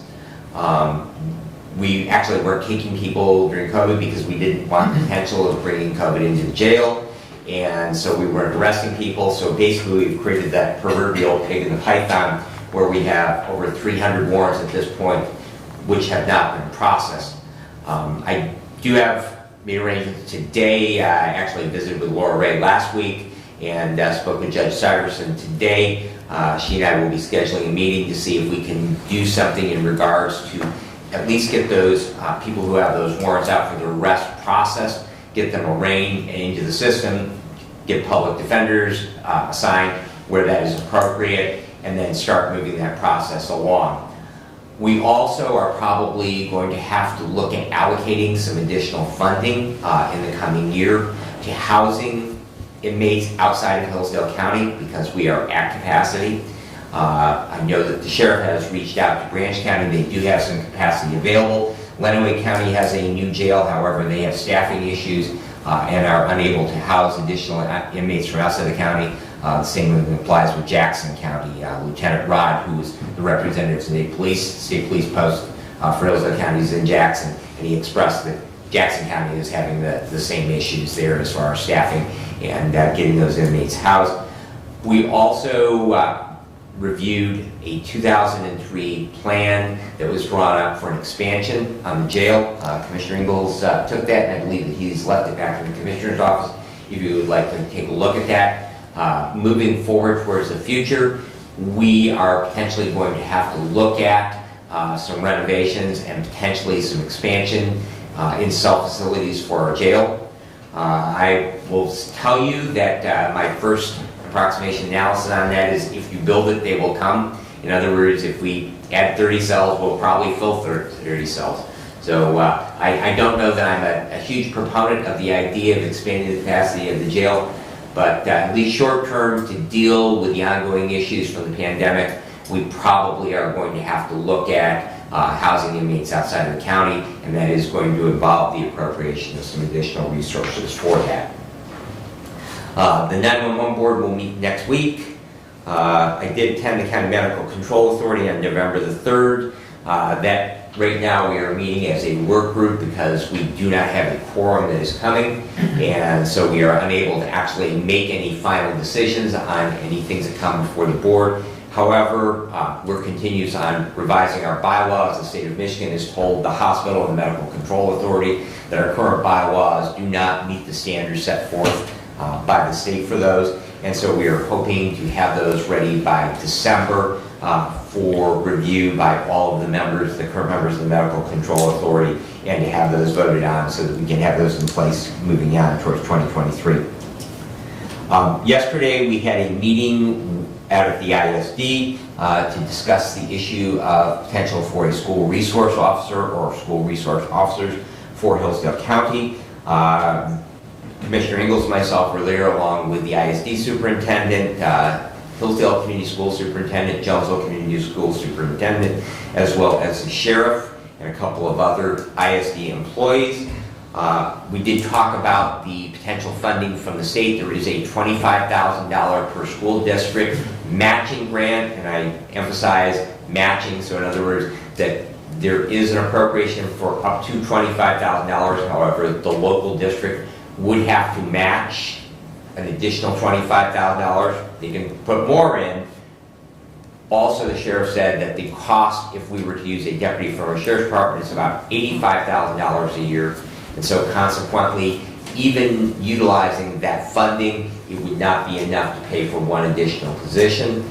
The decision was made that the schools that they were going to take back, we had a superintendent's meeting the same day yesterday, and that they were going to encourage all of the public school districts within the county to go ahead and apply for those with a target of implementing that in June. There are, if you have seen the information on that, if you have not, I'd be happy to share that. I've got a copy here on that grant program, but there are dates for implementation. They would be looking at a June implementation date, and so that would give us some time to plan for that if we were to move forward with it. I would continue to encourage the idea to the Finance Committee that we do fund that with marijuana money, and we look beyond the funding from the state police grant, and we look at actually creating that position within our sheriff's department, and that would focus primarily on our schools that do not have local police departments that service them. So we have 4 of those districts. We have 4 districts that are in cities that have local police departments. We have 4 that are out county and do not have those local police departments. So that will be interesting as we move forward on that. We also had a discussion, very interesting, and I visited with Commissioner Smith a little bit, about the possibility of utilizing some of our mental health millage dollars to fund a mental health worker that would be able to provide services to school students that are not Medicaid eligible. Evidently, there has been some issues with them not being able to receive services if they are not Medicaid eligible through Lifeways. And so there will be some ongoing discussion of how we might be able to serve that population. And there may be a request coming from the Superintendent's Association in regards to possibly appropriating some of those mental health dollars that we have. Did want to remind everyone that we do have a makeup date for the CPR, naloxone, and stop the bleed training on November the 16th. If you have not attended, I hope you will make plans to attend that. Commissioner Leininger and I will have a meeting set up with the county ambulance providers, discuss our contracts for the coming year on November the 22nd. I did have the opportunity, and Commissioner Ingalls did as well. He may have some comments on that under his report. For Reading Emergency Unit's 52nd anniversary, they celebrated their 50th during the pandemic, and were unable to have a public celebration of that, so they did have a very nice event down at their headquarters. And they and their employees are to be commended for their 52 years of service to our community. And Commissioner Leiner did show the community action agency annual report and did place those in everyone's mailbox. And that concludes my report, unless you have questions for me. Question. Commissioner. When you talked about the capacity at the jail, The capacity at the jail? Capacity, yes. That we're Yes. exceeding or at limits? Yes. So, refresh my memory about the drug court and/or other courts that we've instituted that the goal is probation versus incarceration. Have those programs alleviated issues out there? Can they alleviate more issues out there? How does that affect what's going on? The drug courts have alleviated. The problem would actually be much worse. We have people out on tethers. We have that are being overseen by the courts. Basically, the people that we have in jail right now are people that absolutely need to be in jail. There are people who have been sentenced, or they have very, very high bonds because of the nature of their crime. And so basically, the courts are working with the sheriff so that anyone that can be released, sentences are short, so that we can get the people who are really critical, that they be isolated from society.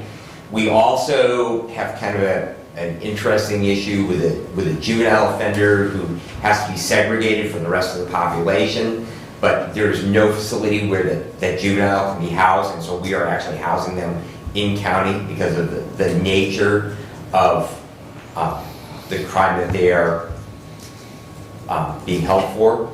And so consequently, that's a capacity issue because we don't have that isolation capability. We're really not set up to have that. We also have a significant increase in female offenders, and we have a limited capacity as far as the number of female offenders versus male offenders that we can have. And again, that creates a certain capacity issue out there. So we really have done everything as far as working with the courts, and they've been very, very good in regards to doing that. However, again, the people that we have in jail are basically people that they really need to be in jail. Thank you. Any other questions for Commissioner Benson? We do have Captain Sarverson. I don't know if you have anything additional to add to that. I did not. It was a very good meeting. I thought it was very productive. Other than Commissioner Benson and I disagreed. He thinks if you build it, they will come. They're already there, and there's no room for them. So that's the only thing I would like to add. I might add that there's another email that Captain Stuyvesant sent out about overcrowding today, or yesterday. We're just 74 inmates this morning. And our legal capacity, or 67. 67. So it's been an ongoing issue. And as I mentioned, that we did have a study back in 2003, so it's 20 years. I did not add that. It's a very good study. I would suggest everybody take a look at it. As you can see, I took it off the bookshelf, and the binder's turning yellow from age, but it's still a very good study with blueprints added to it. Yeah, I think at least yesterday there was a copy laying on the desk for anybody that hasn't seen it. So, all right. That brings us up to Mr. Doug. Thank you, Commissioner. Again, very busy with meetings, a lot of committees, a lot of discussion. As far as the road commission, I'll start with that. The road commission manager's report indicated that they have certain employee postings that will be coming up. They need office staff and warehouse staff in particular, as well as they're going to redo their job descriptions and update those to be posted. The applications for the appointment to the road commission that this board the new board will appoint in January. We've started to get some applications. Many questions. Those that would like to submit their application, the application itself has a basic information portion, name, address, so on. Has a portion of interest. Why do you think you'd be a good candidate for the road commission? We want to learn a little bit about the person, where they're working currently. And the important thing is the resume.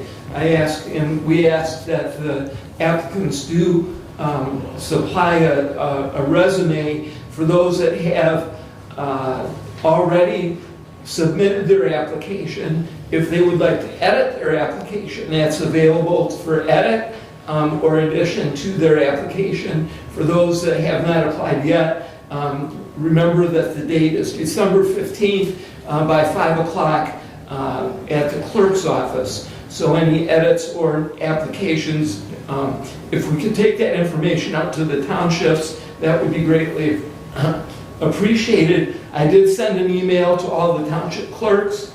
I sent a news release to the paper and the radio. It's been on social media. I've had many questions, and there should be no reason at all why someone does not know that we are taking those applications and have an opportunity to get an application if they so desire. I spoke at Hillsdale City Council last night and had actually one of the councilpersons indicate that they're interested. So that word is getting out there, and we can look forward to seeing some good applications, I believe, once that time passes. So that's the report on the road commission. The courthouse HVAC has had issues with the temperature since the HVAC has been installed. The difficulties have been tried to be addressed. It has not been successful. There was a high-level meeting last week that I attended via Zoom. The discussion was between LG, the equipment manufacturer, Night Watch, the software monitor, Young Supply, which is the engineer who came up with really what the recommendation of what the HVAC is, and Griffiths Mechanical, who is the installer, to resolve the temperature issues in the courthouse. It seems that some of the problems are that certain technical changes were made after the install. Ryan Griffiths will take inventory on what is what to try and resolve those. They have scheduled what they call a play date, which is a meeting to discuss and come to resolution on what needs to be done. That will be held on Thursday this week, November 10, and then monitor over the next period, add or resolve any punch lists that need to be addressed. So the courthouse temperature variations will be resolved, and everyone is very aware of the difficulty this is presented, and all parties want to help make it right. So that was a very good meeting that we had last week. The Friend of the Court HVAC, the pre-bid walkthrough happened on November 11th. The bids are due November 17th. The contract is to be awarded on or about November 22nd, with substantial project completion March of 2023. Emails were sent and notice was sent to 13 vendors that were contacted. 13 vendors attended and signed in for the walkthrough. So we have a very good response on it for this project. And we will see in the next few days, what the bid results is. We had the 13 vendors who signed up for the walkthrough. We do not know how many bids we'll get out of that, but the interest is the important part. There is interest that we have not seen in doing the project. So evidently the contractors and the vendors are finding that they need work, and that is a good sign for us. As far as the courthouse in Renaissance is concerned, they brought in scaffolding over the weekend in preparation and starting work on the roof over the public entrance. And the scaffolding is, as we speak, being erected. It could be done by now, but today is the day the scaffolding is going up. As Commissioner Benzine mentioned, we did have the jail meeting with law enforcement. Very high concern on the population in the jail and the overcrowding. Following this meeting, I did take a tour the sheriff provided through both the administrative and the lockup side of the jail, and I would encourage commissioners to see firsthand what we have in our Hillsdale County Jail. Commissioner Benzing also mentioned the school resource officer meeting, potential with superintendents. A lot of great discussion. That was an almost 2-hour meeting that had great conversation. And I will say, as part of the Hillsdale City Council last night, the City Council did approve collaboration with the Hillsdale School District and the city to cost share the match for their grant. So they're moving forward as well, and the discussion is ongoing, and hopefully the budget committee can come up with some way that we can participate, because the outlying schools, the rural schools that do not have police departments in their actual community do need assistance as well. I attended yesterday a ribbon cutting at Hillsdale Terminal. It was very nice. The Hillsdale Terminal is the old Teleflex building where Cardinal was. John, Tom Curtis, and Tyler Condon and the rest of the Condon family hosted.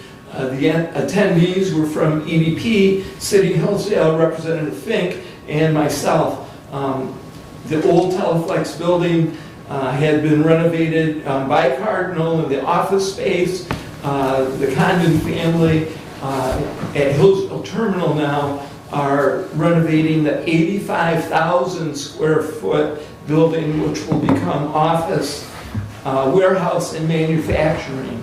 They will consolidate from Moore Road, which is where the current manufacturing facility is, into the main building now at Hillsdale Terminal. That will take some time, but the renovations are in process. Hillsdale Terminal, you may or may not know, makes electrical connectors, and they ship up to 1.4 million connectors per day. 6 to 8 big trucks come in, and I never realized there was that volume of connectors going out daily. Hillsdale is very privileged to have Hillsdale Terminal in our community, and they're making the Condon family is making a huge investment, which is nothing but a benefit for all of us. That completes my report, unless there's questions. Questions for Doug? Kathy, you're next. I don't have a whole lot. I would just say that we will be having a budget meeting this week, and we plan on getting out a proposed budget for the commissioners to review prior to the next meeting. Plan on having a proposed budget at that meeting, and hope to set up a budget hearing for the following meeting. That's really all I have. Okay. Any questions or comments for Kathy? All right. The 31st of last month, Bud Norman and I went down, Bud from Branch County, we normally ride together down to Bryan, Ohio for the OMI, Ohio, Michigan, Indiana Council of Government meetings. And we had some good updates from USGS. They've actually started work on the modeling. They've increased the scope of work as far as the watershed area that contributes to the aquifer. And now it extends basically from Fort Wayne to Jackson to Lake Erie. So they've increased the, the model area. The Eagle department here in Michigan, as well as the Ohio EPA, have been in communication. The Water Council, and I sent it to you earlier, The agenda for the Water Council meeting, Water Use Council meeting, it's Water Use Advisory Council, I should say, for Thursday at 1 p.m. at Constitutional Hall. And item 8 on their agenda is the discussion of the Aqua Bounty and their discussions they've had with Ohio EPA. And as far as that goes, Ohio EPA has not issued any ruling yet on the discharge permit. So that's the update on that. Medical care facility, Terry sent me a report this morning that the facility continues to test for COVID-19 per CMS and DHHS guidelines. We currently have 0 resident cases in the facility. We have 1 employee off work related to an outside exposure to the virus. COVID booster clinics have been held at the facility, and 76% of the residents are considered up to date with recommended vaccines. Flu vaccines have been provided to residents and staff at the facility. Labor contract negotiations are currently underway with the SEIU and AFSCE or CME. That's their 2 groups they have out there.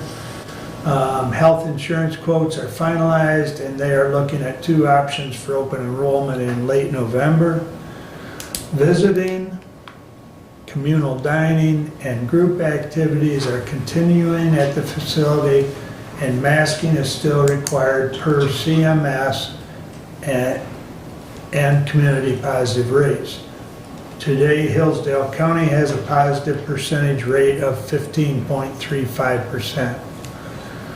And he also adds CNA classes are beginning soon, and anyone interested in becoming a CNA, please contact the facility Human Resources Office.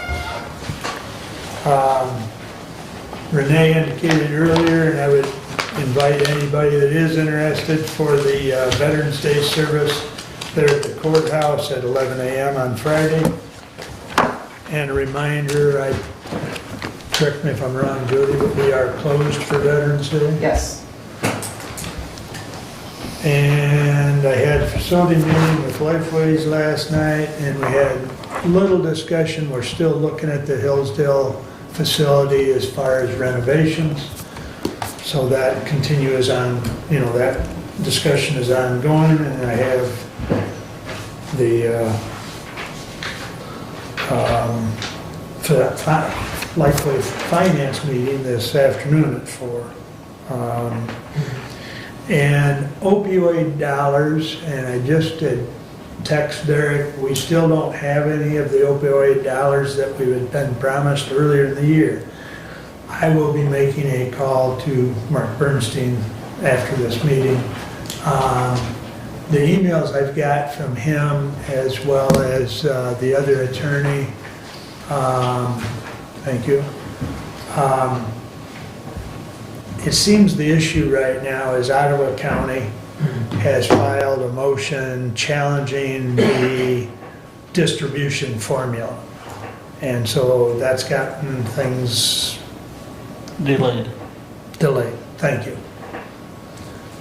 But I will call him and see where we're at, and then I'll shoot out an email to everybody, because I told Derek I'd let him know what I find out. But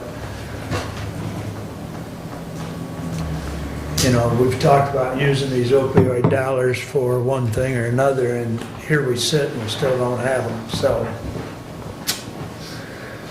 So anyways, I'll follow up on that for y'all. And I did have, let's see, Brad covered the ME meeting. We will be bringing back sometime here in the next couple meetings the memorandum of understanding with the medical examiner's office. Brad and I have reviewed it and looked at it, and also the discussion with the group the other, whatever day it was, that we'll extend it for a year, because it is due for renewal. So that'll be forthcoming. So look for that. And I know the other thing.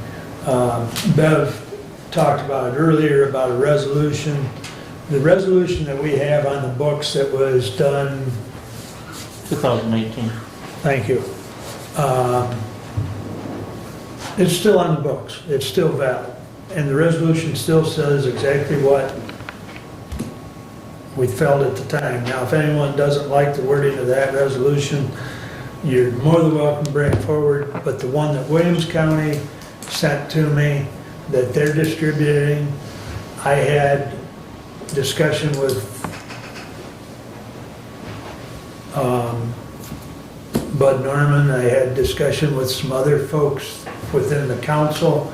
I also talked to Laura Campbell, who is our water research specialist for Farm Bureau, but she also sits on the Michigan Water Use Advisory Council. She did not like some of the language that Williams County is proposing. I don't like it, so I'm not even going to bring it to you. If anyone wants to see it, I'll be happy to email it out to you. But the language in it is, I'll just say, a little extreme. So, and I'll leave it at that. But if anyone wants to see it, I'll be happy to send it out to you. But I'm not going to bring it forward in its current form. So, but is there any questions for me? All right. We'll keep her moving. Public comment. Anyone wish to address the board at this time? Your name, sir? James Galloway. Mr. Wiley, How are I think you? I ran against you at one point. You might have been here the whole time since you won that election. Yes, sir. Okay. I think I'm just going to try to comment on some of the things I heard today, because this is all fresh and new to me. So this is completely just how I would process the information I'm getting today. So it looks like there's an initiative to possibly expand the capacity of the courthouse and perhaps the county jail. So those may be two separate initiatives, but they also, it occurs to me that perhaps if you could increase the efficiency of the court side of things, that would reduce the capacity of, or it would speed the process by which those incarcerated are served their speedy trial or whatnot, and open up capacity on the jail side of things. So I think those two things ought to be considered together somehow. And there's the idea that you're perhaps overbuilding, but at the same time, I know it was mentioned a hybrid approach between the electronic service of judicial processes and the in-person services. But what about a hybrid approach? If you have excess capacity, you are just a sort of a real estate owner of that excess capacity. Could not that excess capacity also be designed as a multi-purpose space for other community services to, render services to perhaps vulnerable populations? I know if you go up on Care Drive, there's multiple buildings, multiple departments. Say if a vulnerable person does need services, they perhaps need to make multiple touch points within the community. So if you're renovating the county properties and you have excess real estate capacity, could not some other community liaisons, not even associated with the county, but perhaps even private employment groups, for instance, rent space from the county? Just kind of a thought that occurred to me. Then on the resource officers with the school, it was sort of mentioned as a separate initiative that there's mental health resources for the school as well. And those things seem to be sort of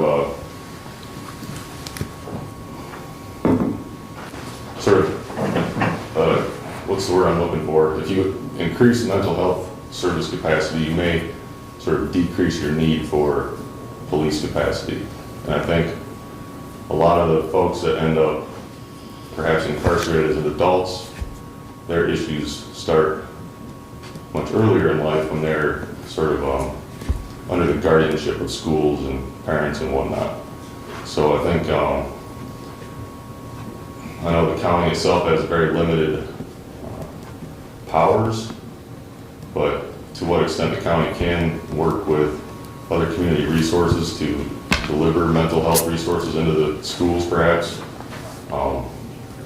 that would be an avenue worth aggressively exploring, I believe. Especially, I think it's very evident there's not a lot of consistent notions of leadership right now that are being offered, say, to parents on how to inform their kids of what exactly the society is that they're growing up in. There's been a lot of change culturally, of course, driven perhaps technologically in some respects. There's a lot of new influences reaching kids that maybe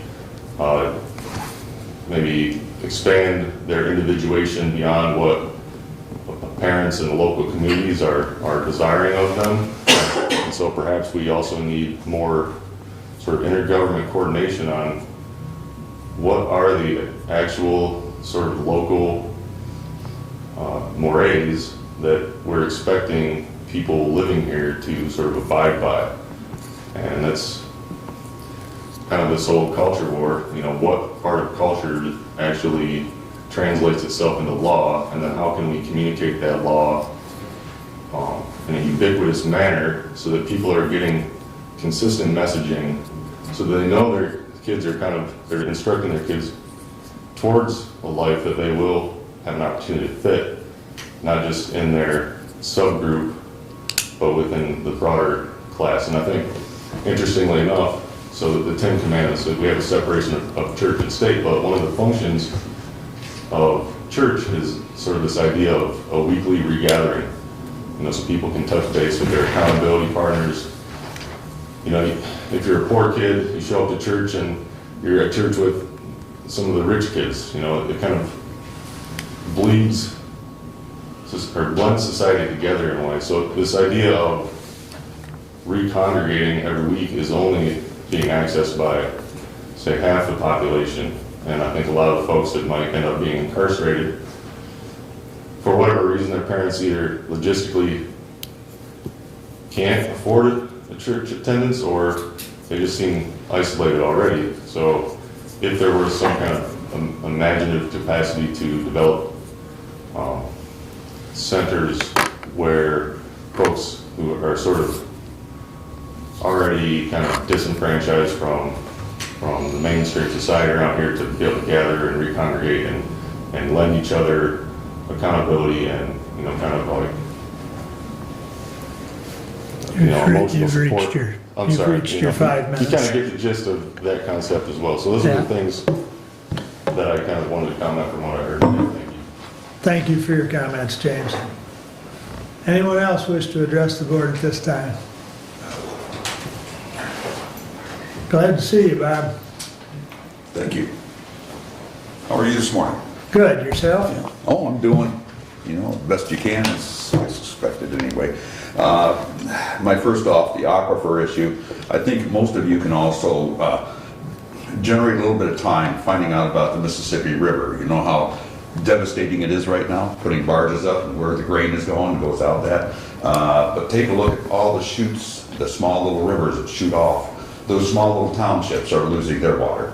So that's a lot of townships. If we incur going into this, we're going to be devastated as well. The U.S. Geological is a bunch of BS. We're only going to end up doing the same thing as many others, communities on these aquifers, devastating the people, and the people have to be very dependent upon this water.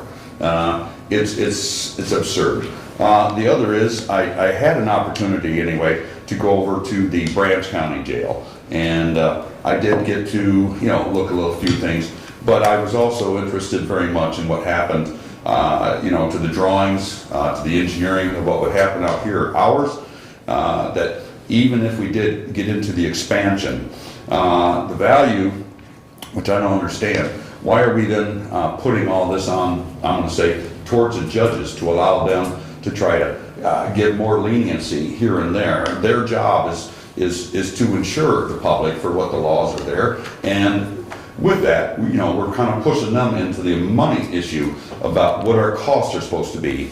And I just don't find it that acceptable. I think for the idea that we're talking about more gals being at the jail, or the possibility of that growing up, the idea of putting the pod, I think it was called the pod, Mr. Stuyvesant, anyway, there's a pod, I think is what it's called. Correct. To making that separation there for them. Consider right now in this recession, or I'm calling it a recession, a lot of people, they don't get a 5% raise or 50-cent raise or whatever. And so what are we going to run into when we're talking about wanting to get a new jail? It should have been done quite a bit, a long time ago. And what's really disgusting is to see the amount of money that come from the senior center's vote to put this in, and to say, look in the future, where do these people lie, and what's going to happen to them? It's just inconceivable on some of the issues that are happening. That you guys got a 5% raise at the health department. You guys were discussing earlier. Mr. Leninger is at 5% on the board. I'm saying, is that correct? You don't answer. That's correct. I forgot. I guess under, when you call about the offenders, the listing of the offenders, I sure in hell's hope that we can accommodate the offenders. I think Brad Treb's done, would you call that, the ankle bracelet, something or another, that you keep track of your offenders with. Other than that, I can't really see too much of the aquifer issue, that we need to really take a look at it. And since I'm getting, very nervous, I better sit down. Thank you, Bob. Thank you. Anyone else wish to address the board at this time? Good morning. I'm one of the members that sit on the health committee, so I just want to thank the board for taking the committee's comments into account when you voted. We have discussed, the committee has discussed getting together earlier in the year to look at some of these other plans, whether it be the HAP plan, which is the Henry Ford plan, or the Blue Cross plan.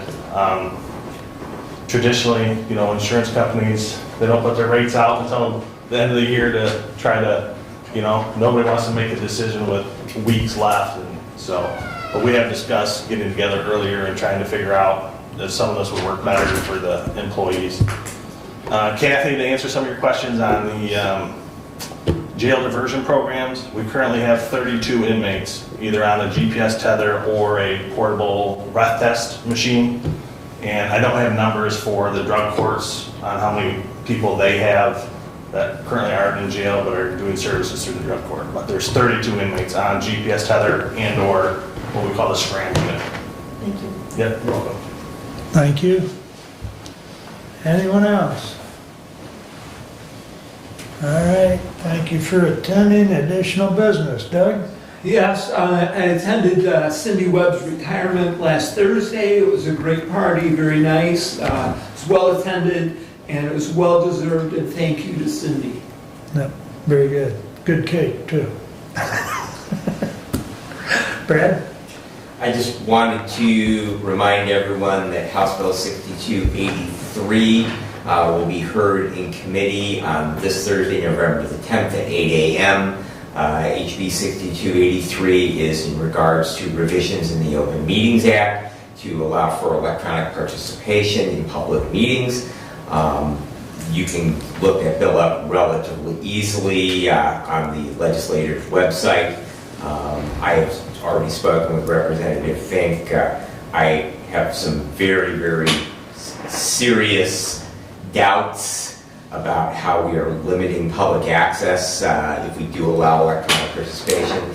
And while I think that every one of us have benefited from the ability to do that, especially those of us that are on multi-county boards that have travel involved, I know that it does make it much easier, but I do think that it does insulate the public from proper participation and seeing actually the physical presence. And I think there is many more negatives in opening up the Open Meetings Act and making it more liberal than it currently is. So if you do have a thought on that, I do hope that you will reach out to Representative Fink and share those with him. Thank you. I believe the sponsor of that bill is Representative Cowley. Yep. Yep, thank you. Okay, Kathy? I'm good, thank you. Brent? One thing. Number one, Mr. Wiley, thank you for your service. Thank you. We received an email yesterday from someone who's upset that names of dead service members from Hillsdale County around courthouse property as we approach Veterans Day. That is done by a local service organization headed by former service members themselves.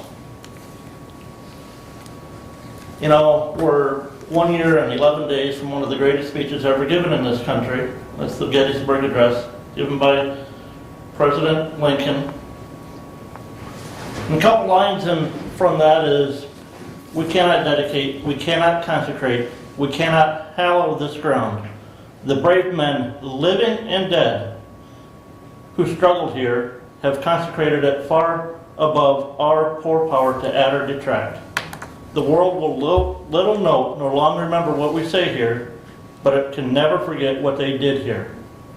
And that's, I would say, not just for those who gave the full measure of devotion at Gettysburg, but also gave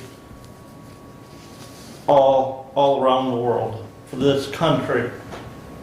I'm sorry, Mr. Walworth, you have objection to that. I don't, as I have a family member whose name is on one of those crosses. We're reminded of those who are still with us that gave some by those who gave all.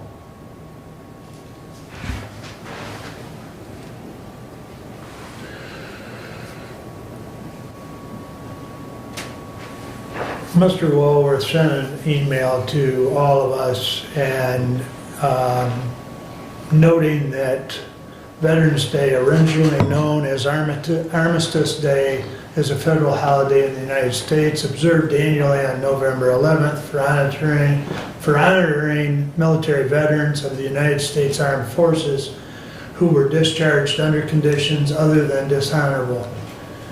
His question was as to why are the crosses of deceased service members, names on them being displayed on county property. I agree wholeheartedly with Brent's comments. I did personally respond to Larry with a response, although what you have said is correct. Do you have a problem with us also remembering our departed brothers in arms? Crosses are displayed 2 to 3 times a year. I personally, as a veteran, do not have a problem here. He did not respond, but I think what is done, and as I said, those are displayed in different places around the county at different times during the year. I think it's admirable that we do not forget those that have given all. So anyways, anyone that hasn't voted, please remember to go vote. I see Brent's already been to the poll. He's got his little live vote sticker. Brad's got his on. I noticed the library was very busy when I came in. And also, if anyone is interested, there is, and I think I've mentioned this before, there's a group, much like we're trying, I mean, as OMI, we're fledgling, but OKI, Ohio, Kentucky, Indiana Council of Government, they have a web page, they've got a multitude of employees, they've morphed into something that some of the other council members and I have talked about. I don't know that we'll ever morph into something as big as they have. But if you want to look at their webpage, it's very interesting. And the other thing is they've been doing this for 30 years, so they've got some really good data as far as on that aquifer that is down in that corner of the country.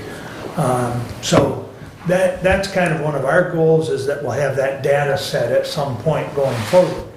You know, as USGS has told us, it takes about 10 years to even have some basic data as far as recharge and usage and et cetera, et cetera. But anyways, with that, thank you everyone. We are adjourned.